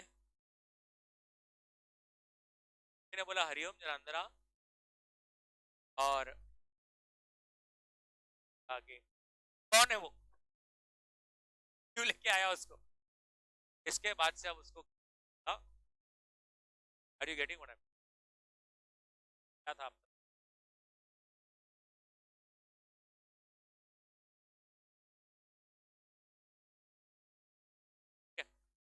ये जो ऑडिट प्रोग्राम है ना, कभी यही एक तो अगर आप ध्यान से देखिए, सबसे पहला है it gives a total perspective. Total perspective देता है कि ये जो केक है ना, ये जो काम है ना, ये सबको बराबर से बटेगा क्या, सबको सब मिलेगा क्या। मतलब ऐसा ना हो जाए कि कुछ लोग छूट जाए या किसी को 2 पीस, तो without assistance getting a proper perspective ऐसा ना हो जाए कि कुछ काम रिपीटेटिव हो जाए और कुछ काम जो है वो हो ही ना। आप एक बार उसको रीड कर लेंगे। रिटर्न प्रोग्राम रहा ना, तो reduces possibility of ignoring or overlooking. Without it, assistants cannot get a perspective and may also end up repeating unnecessary of the work already done in the। तो सबसे पहले आपको एक टोटल पर्सपेक्टिव है कि क्या सबको का, ऐसा तो ना हो जाए कि कुछ छूट जाए और कुछ को 2 मिल जाए। अब केक कटने के बाद आप केक का क्या करते हो, two is distribution of work. एक बार आपका टोटल पर्सपेक्टिव मिल गया कि हाँ भाई पार्टी में 10 लोग हैं और 10 लोग जितना काम भी है बांटना शुरू करो। तो रूल कहता है कि जितनी औकात अकल उसके हिसाब से उन्हें दो। लीडर को रूटीन दे दो, रूटीन दे दो, और सीनियर को कॉम, बराबर है। ऐसा कट करने के बाद फिर क्या करने का है, fix the responsibilities. Number 3, fix the responsibility. Now you start doing allocation. अब आप एलोकेट करना स्टार्ट, ये देखिए बराबर है। अब आपने सबको काम दे दिया, अब आपको क्या करना है, देख रही है ना सबको, तो वो क्या कर रहे हैं, सुपरवाइज कर रहे हैं, यस और नो। तो it helps in assessing the progress. अब समझ में आता है कि काम टाइम पे कंप्लीट होगा क्या, कौन क्या काम कर रहा है, कैसे कर रहा है, यस और नो, सही से मेरा काम तो हो रहा है ना। फिर एक अचानक से हाथ से केक गिर गया, मतलब एक व्यक्ति है जो ढंग का काम नहीं कर रहा है, टाइम पास कर रहा है, तो अपने को समझ जाएगा कि वो नेग्लिजेंस है। और क्या हम फ्यूचर में जब भी प्रोग्राम बनाएंगे तो ऑपरेट करेंगे क्या, उसको लेंगे क्या। It's as hence an audit program is of immense value। lawsuit, यही सब कि सीखेंगे, एक्सपीरियंस लेंगे, और आने वाले समय में हमें और भी अच्छा प्रोग्राम का प्लान बनाने में मदद होगा। तो serves as a basis for subsequent revision. The audit procedures can be modified, taking place within an enterprise and experience gained during the past। क्या था total perspective, division of work, number allocation of responsibility, और supervision assistance and review, number 5 serves as a proof against negligence. The foundation for audit. आज अच्छा last time ऐसा हुआ था sir, हाँ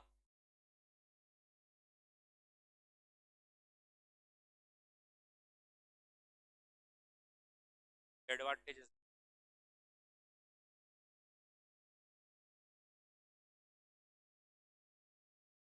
सारे बनाए।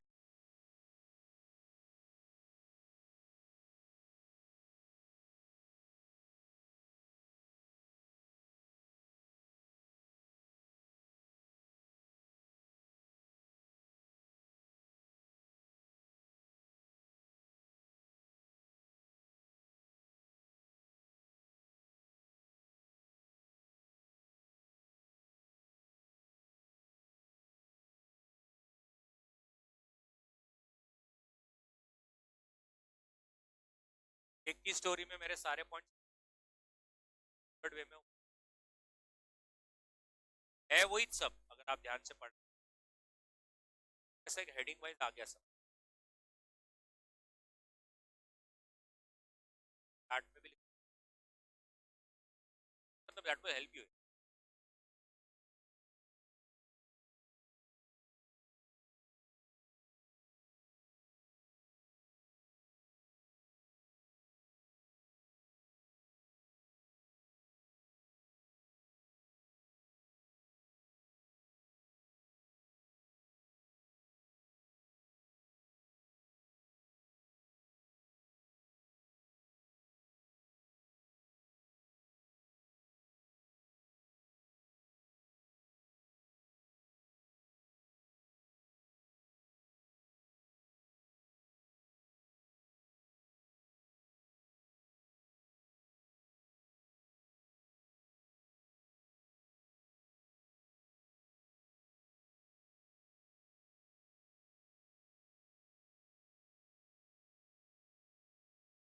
सही है क्या? अरे वही पॉइंट्स है सच्ची, अब आपने पढ़ भी लिए।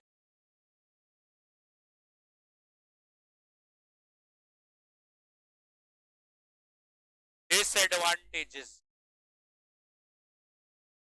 अब ये डिसएडवांटेज क्या है इसका, सुनो ना। प्रोग्राम में क्या लिखा होता है, कौन सा काम कौन करेगा, क्या रिसोर्सेस कितने टाइम में करेगा और कितना करेगा, सब बांटा हुआ है ना काम बराबर से। एक समय के काम हो जाता है,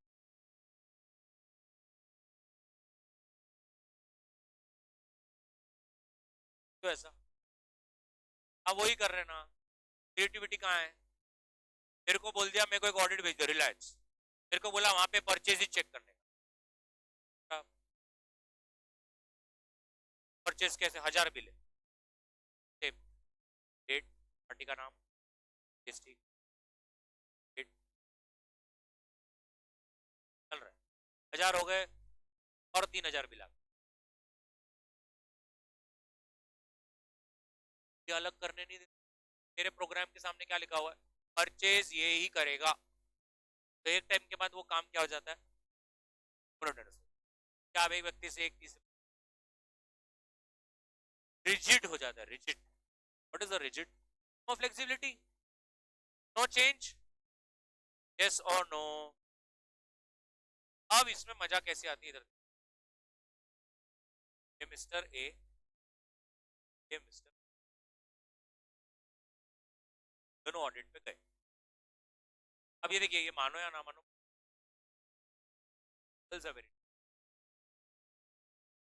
और आर्टिकल्स अलग,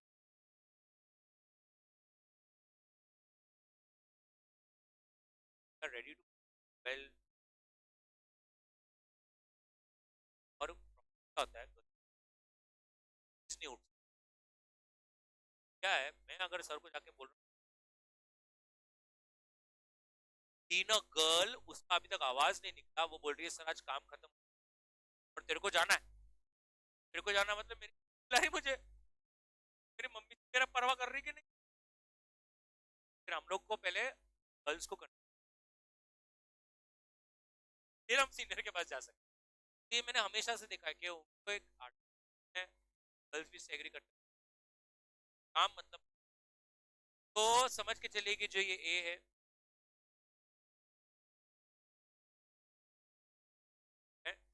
चल रहा है, ऑडिट प्रोग्राम तो बना हुआ है ना किसको क्या करने का, ये जो है का काम, परचेज दिया था इसको, सेल्स दिया था, काम कंप्लीट हो गया, तो ये उसको बोल रही है ये मैं तेरे काम में कुछ मदद, काम हो गया है तो आई हेल्प यू। वो क्या बोला था, परचेस।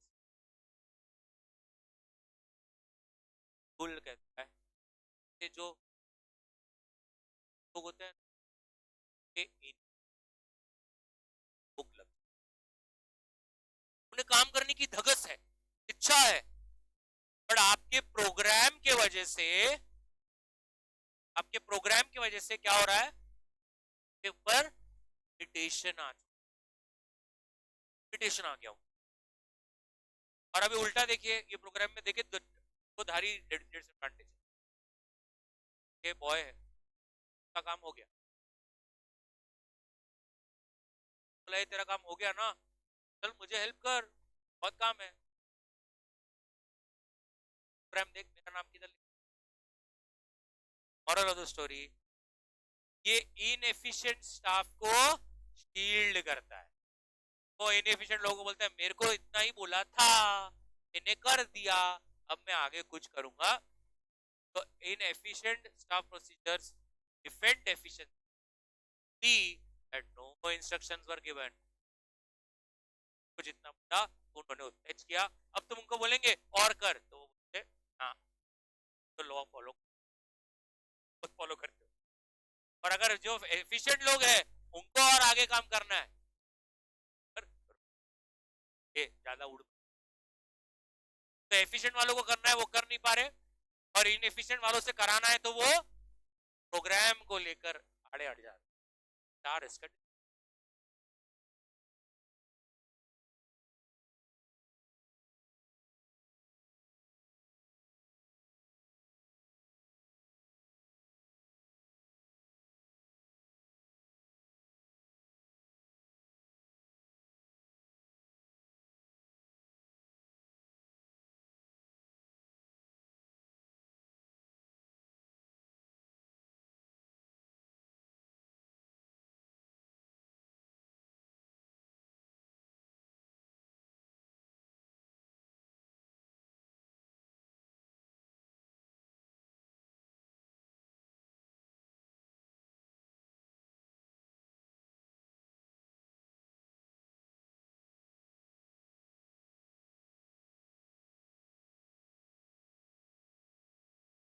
ध्यान से देख यार, ये कम है, ज्यादा लिखना ऐसे के सारे बच्चे कार्ड के बाजू में वो कंटिन्यू है, पेज नंबर भूल ही नहीं रहे, नहीं कि जब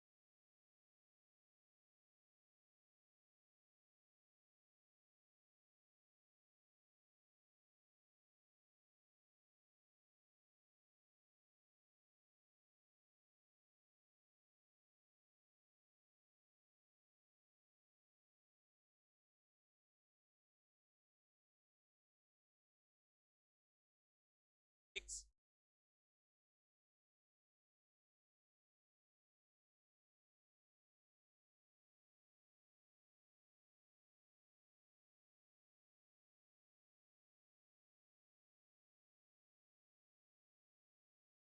पहले ब्रीफ, तब आप एलोकेट कर काम दे देते काम। जैसे बहुत बार जब हम छोड़ बोलते हैं हैंड ओवर, डीब्रीफ, मतलब अगर पोजीशन चेंज हो गई है, सर्कमस्टेंसेस चेंज, ने अपना काम किसी को हैंड ओवर कर देना कि क्या ये हो गया है, अभी इधर से कौन कैरी फॉरवर्ड।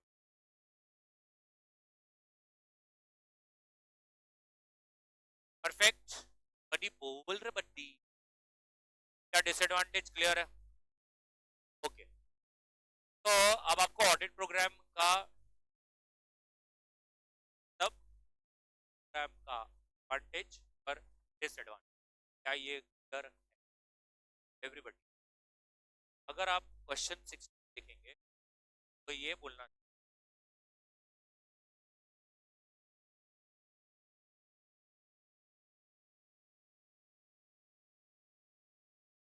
इट्स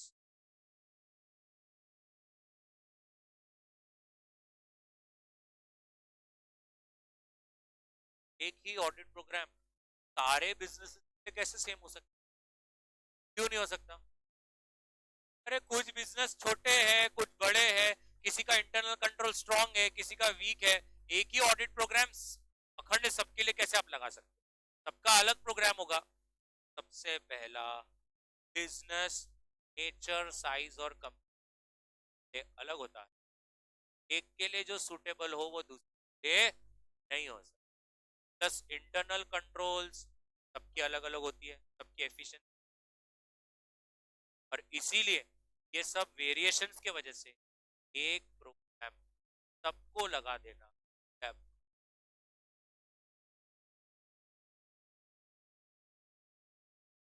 इससे होगा क्या? अननेसेसरी का टाइम नहीं वेस्ट होगा उन मैटर्स पर जो वो बिजनेस के लिए लागू ही नहीं होता। ये ऑडिट प्रोग्राम्स जानबूझ से किसके लिए बनाने चाहिए? बड़े ऑडिट्स, यस और नो? और ऐसा लगाना चाहिए रिलेशन विद, कौन बताएगा इसका मतलब क्या है?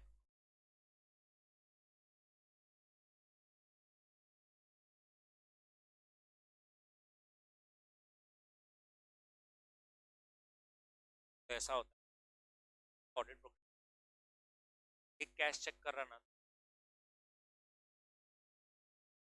वो अपने इसको ना, अब तो डेप्रिसिएशन नहीं रोके, अलग अलग दो लोगों को तो एक दूसरे के ऊपर चेक रहेगा। अब एक को कैश और बैंक दे देंगे तो बजा देगा हुआ। एक को कैश दो, एक को बैंक दो, तो रिकंसिलेशन आइटम्स, ओवरलैपिंग एरियाज सब पड़ में। और अब फिर इसको उन्होंने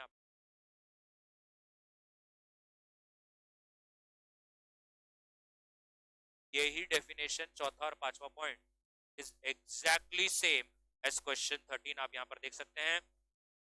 इन अदर वर्ड्स, यहाँ से देखिए दूसरा पॉइंट चालू, राइट? ऑडिट प्रोग्राम के definition,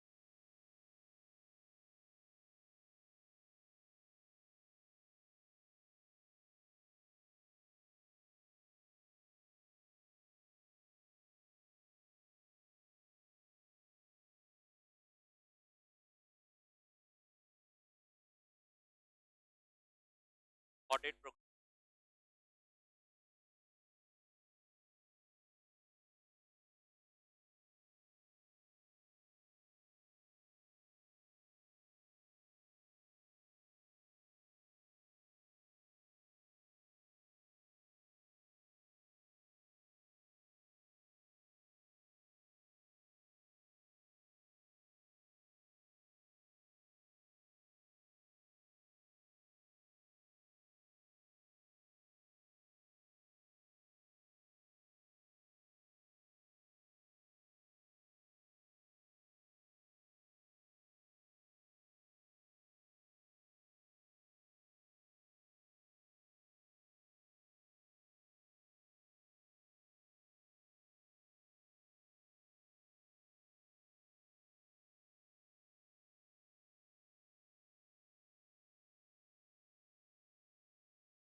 audit document, audit procedures adopted, audit evidence obtained and conclusion.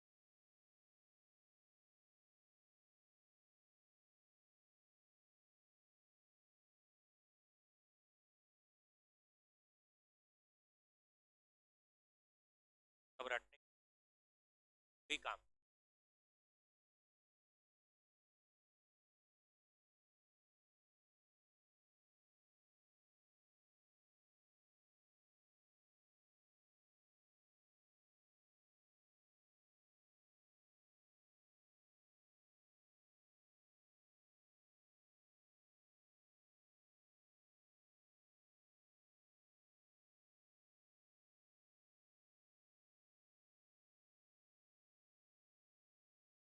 Factors,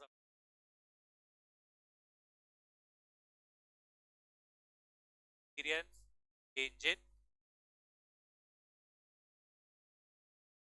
planning के बेनिफिट्स क्या है,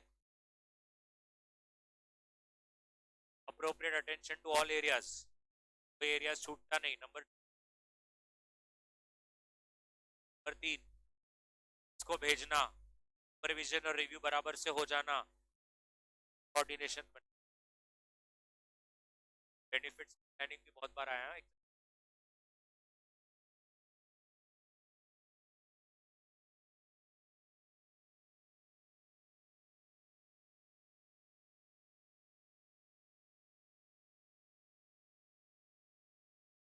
और ऑडिट प्रोग्राम पर एक लास्ट क्वेश्चन, इन बातों का ध्यान रखना जब भी, इन बातों का, इन बातों का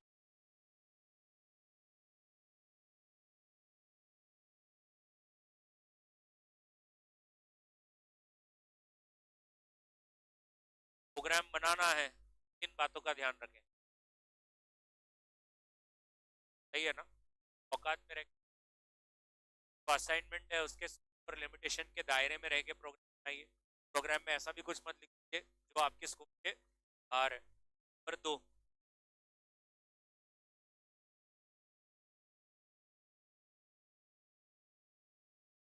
ऐसा बनाओ कि सबसे अच्छा एविडेंस, ऐसी प्रोसीजर ही लगाओ जो पूरा करे सारे ऐसा प्रोग्राम बनाओ कि सारे रिलेटेड आइटम्स की प्रोसीजर्स कोऑर्डिनेट। एग्जांपल दिया, श्योर करें कि हर एक का यही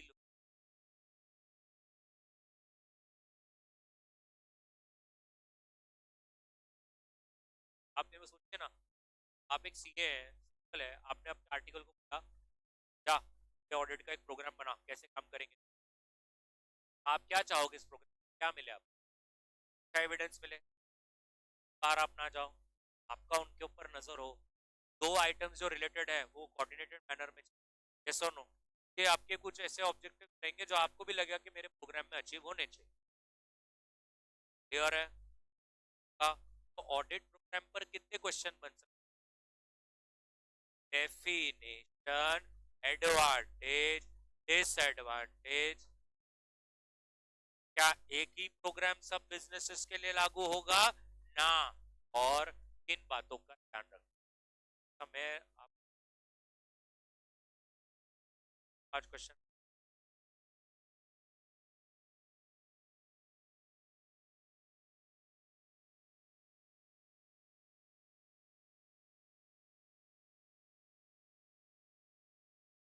एडवांटेज,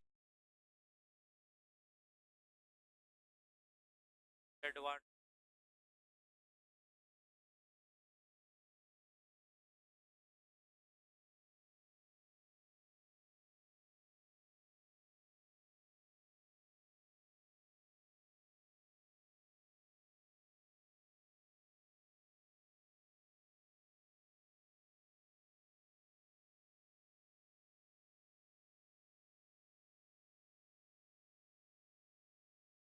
क्या होता है वाला कौन सा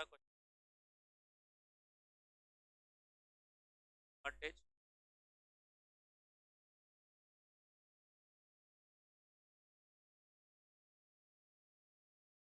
क्वेश्चन था ना स्ट्रेटेजी, और मैम मैंने क्वेश्चन आप यहाँ पर मैंने बोला कि वो ऑडिट स्ट्रेटेजी और प्लान को बदलते रहना चाहिए। 8 and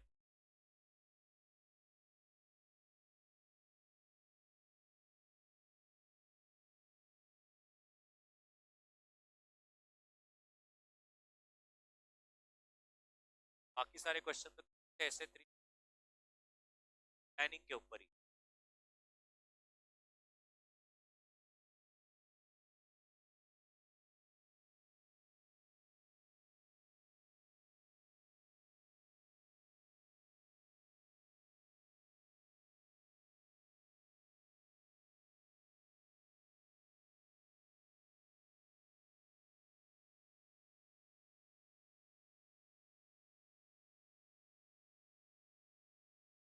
question 7,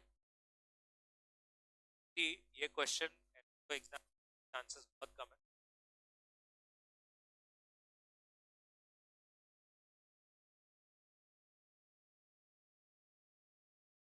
What are the various factors that needs to be taken into consideration for establishing audit full fledged?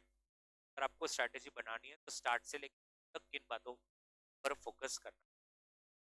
सबसे पहला फोकस है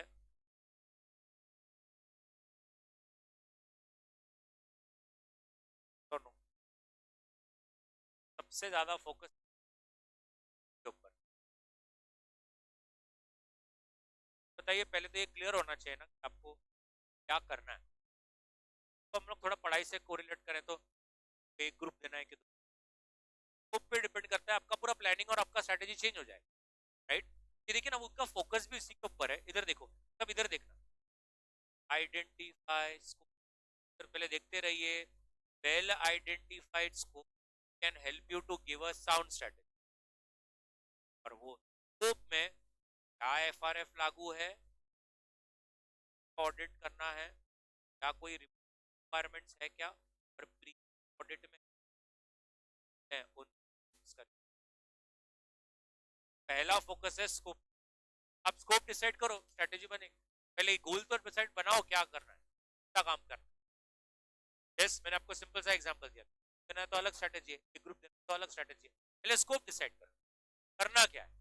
तो यहाँ पर उन्होंने बोला है वेल आइडेंटिफाइड स्कोप। अगर आपने कर लिया, स्ट्रेटेजी बहुत अच्छी बन सकती है। हाँ, क्या देखना चाहिए, एफआरएफ, बिजनेस सेगमेंट्स क्या क्या है, अलग अलग बिजनेस क्या है, इंडस्ट्री स्पेसिफिक कोई रिक्वायरमेंट्स है क्या, और प्रीवियस ऑडिट्स में अगर कुछ एविडेंस से आप देख सकते हैं तो क्या स्कोप। आराम से, पहले बड़ा क्वेश्चन है, पहले तो मैं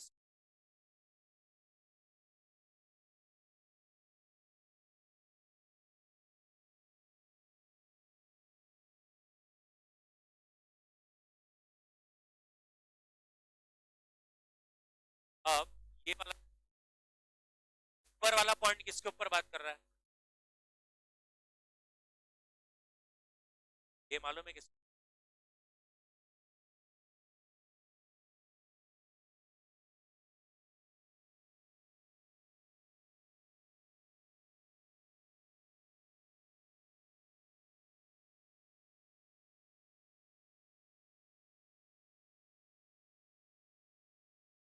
क्या क्या?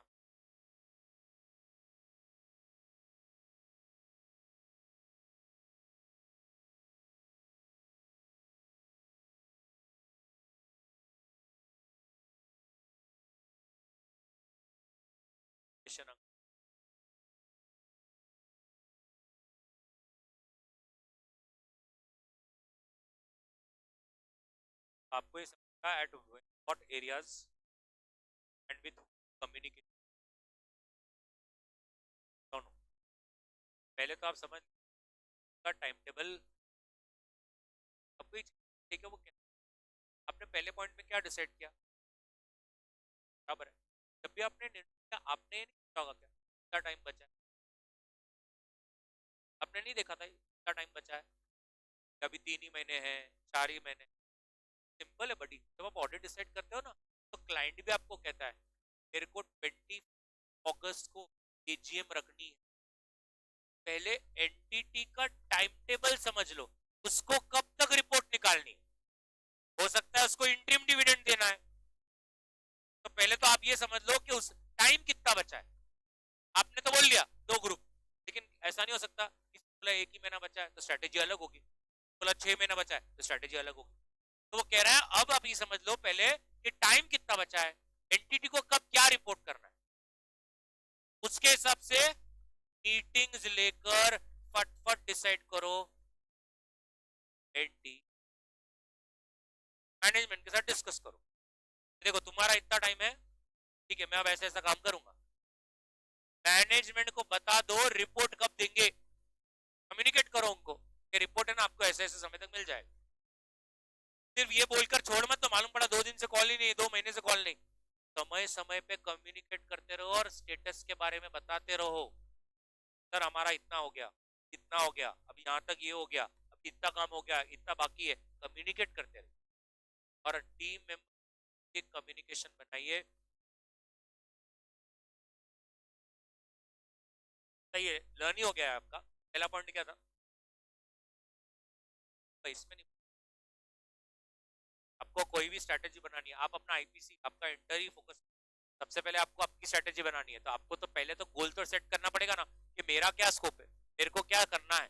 आप एक बार अपना स्कोप डिसाइड कर लो, मेरे को ऐसा ऐसा पढ़ना है, इतने ग्रुप देने, के बाद आप सेकंड पॉइंट पे डिसाइड कर लो कितना टाइम बचा, के हिसाब से काम स्ट्रेटेजी बनेगी। फिर मैनेजमेंट के साथ बात करो कि देखो मैं ऐसा ऐसा काम करने वाला हूँ, इतना ही चेक करूंगा, तुमको बहुत घाई हो गई है तो 1 ही महीने में करना है, तो मेरा एनटी कम रहेगा, मैं सैम्पलिंग के हिसाब से करूंगा। फिर उनको बताओ कौन सी डेट को रिपोर्ट देंगे, हर 2-3 दिन में बताते रहिए कि इतना हो गया, ये बाकी है, वो बाकी है। टीम मेंबर्स के बीच में कम्युनिकेशन बनाओ कि वो एक दूसरे का रिव्यू ले सके, कोई पीछे चल रहा है तो उसको हेल्प करके बोले चल चल आगे बढ़, कुछ तक कोई अटक गया, स्टक हो गया तो उसको हेल्प करो। That's the second point. Third, सही है क्या ये?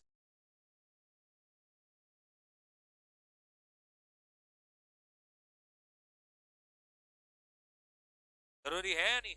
सब जजमेंट का ही तो गेम है, पूरा ऑडिट किसके ऊपर है? जजमेंट के ऊपर।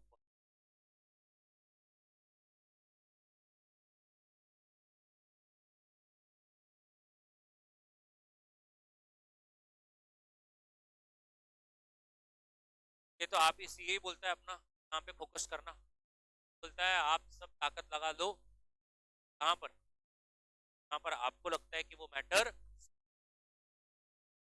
Common sense, you have to make sure that you tell your staff to focus on this. तो आपको लगता है कि वो बहुत ज्यादा,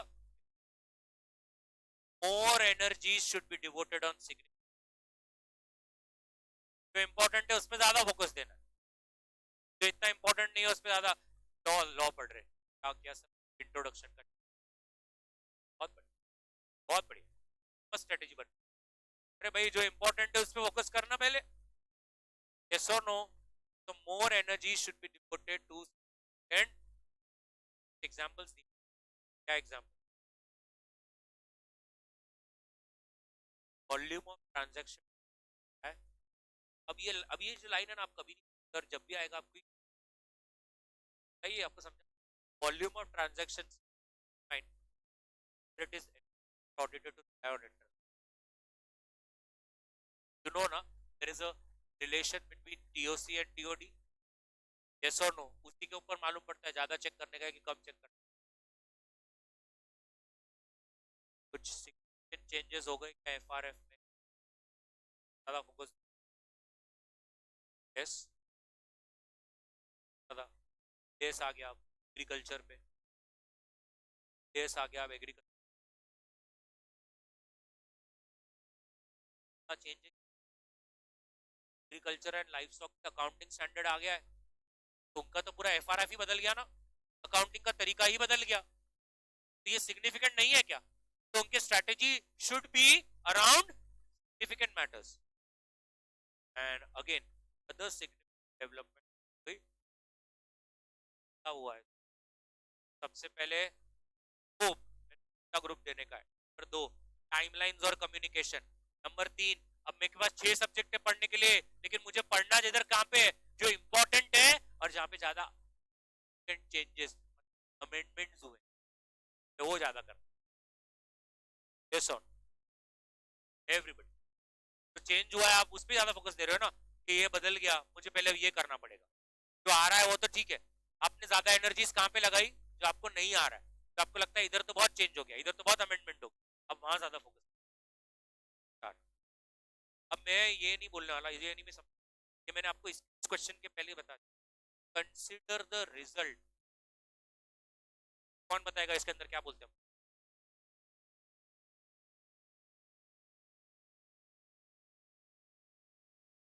लाइन कंटिन्यू करना है कि नहीं, कौन सा नंबर है? 220, 220। फिर कंफ्यूजन ना हो, अपन उसके साथ एंगेजमेंट लेटर साइन करते 10, और वो इंटेग्रिटी ऑनेस्ट इंडिपेंडेंसी 200 बोल रहे, पहले वो confirm and gain the knowledge perform by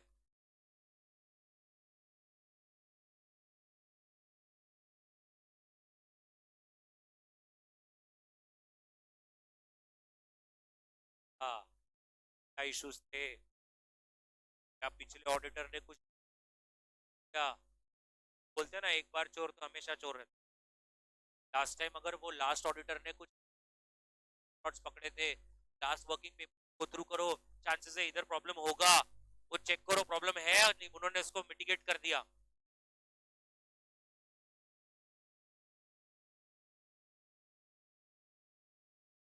अपने स्टाफ को कह रहा है ये रहना चाहिए, क्वेश्चनिंग माइंड रखो, स्केप्टिकल रहो, अलर्ट रहो, विजिलेंट रहो। पहली बार क्लाइंट आया है, प्लान बना रहे हैं, स्ट्रेटेजी बना रहे हैं, टेढ़ा बना देगा अपने को, अच्छी तरह से देखिए क्या अपन और कुछ नहीं। फिर अल्टीमेटली लास्ट में क्या डिसाइड करें,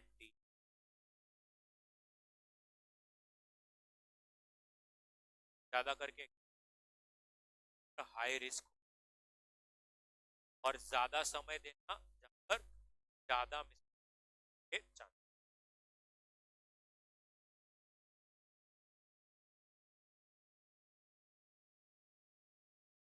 परफेक्ट, एवरीबॉडी फुल रबड़। पहला पॉइंट क्या था, आपका स्कोप क्या है, आपको क्या काम करना है, डेडलाइंस, टाइमलाइंस, कम्युनिकेशन। पर तीन आपकी जजमेंट पर आधारित है और आप फोकस करेंगे किस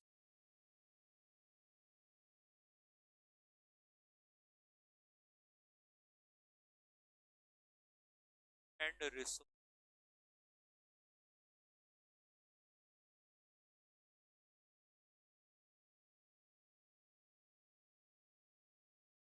का पॉइंट, जजमेंट और रिसोर्स के सिग्निफिकेंट मैटर्स पर use your judgement and resources on significant पर। चार प्रिलिमिनरी एंगेजमेंट एक्टिविटी एंड की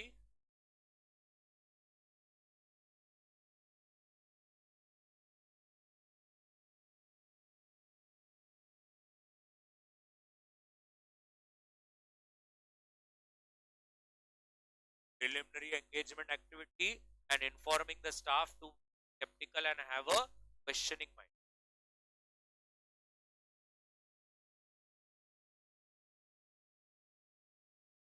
Perfect है sir. And lastly, guide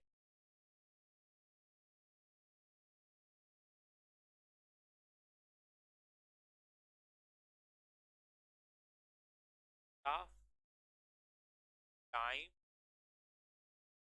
plus I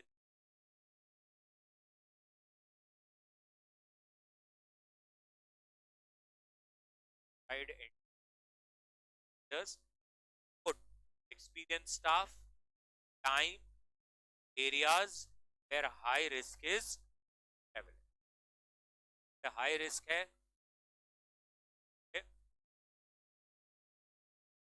ज्यादा फोकस।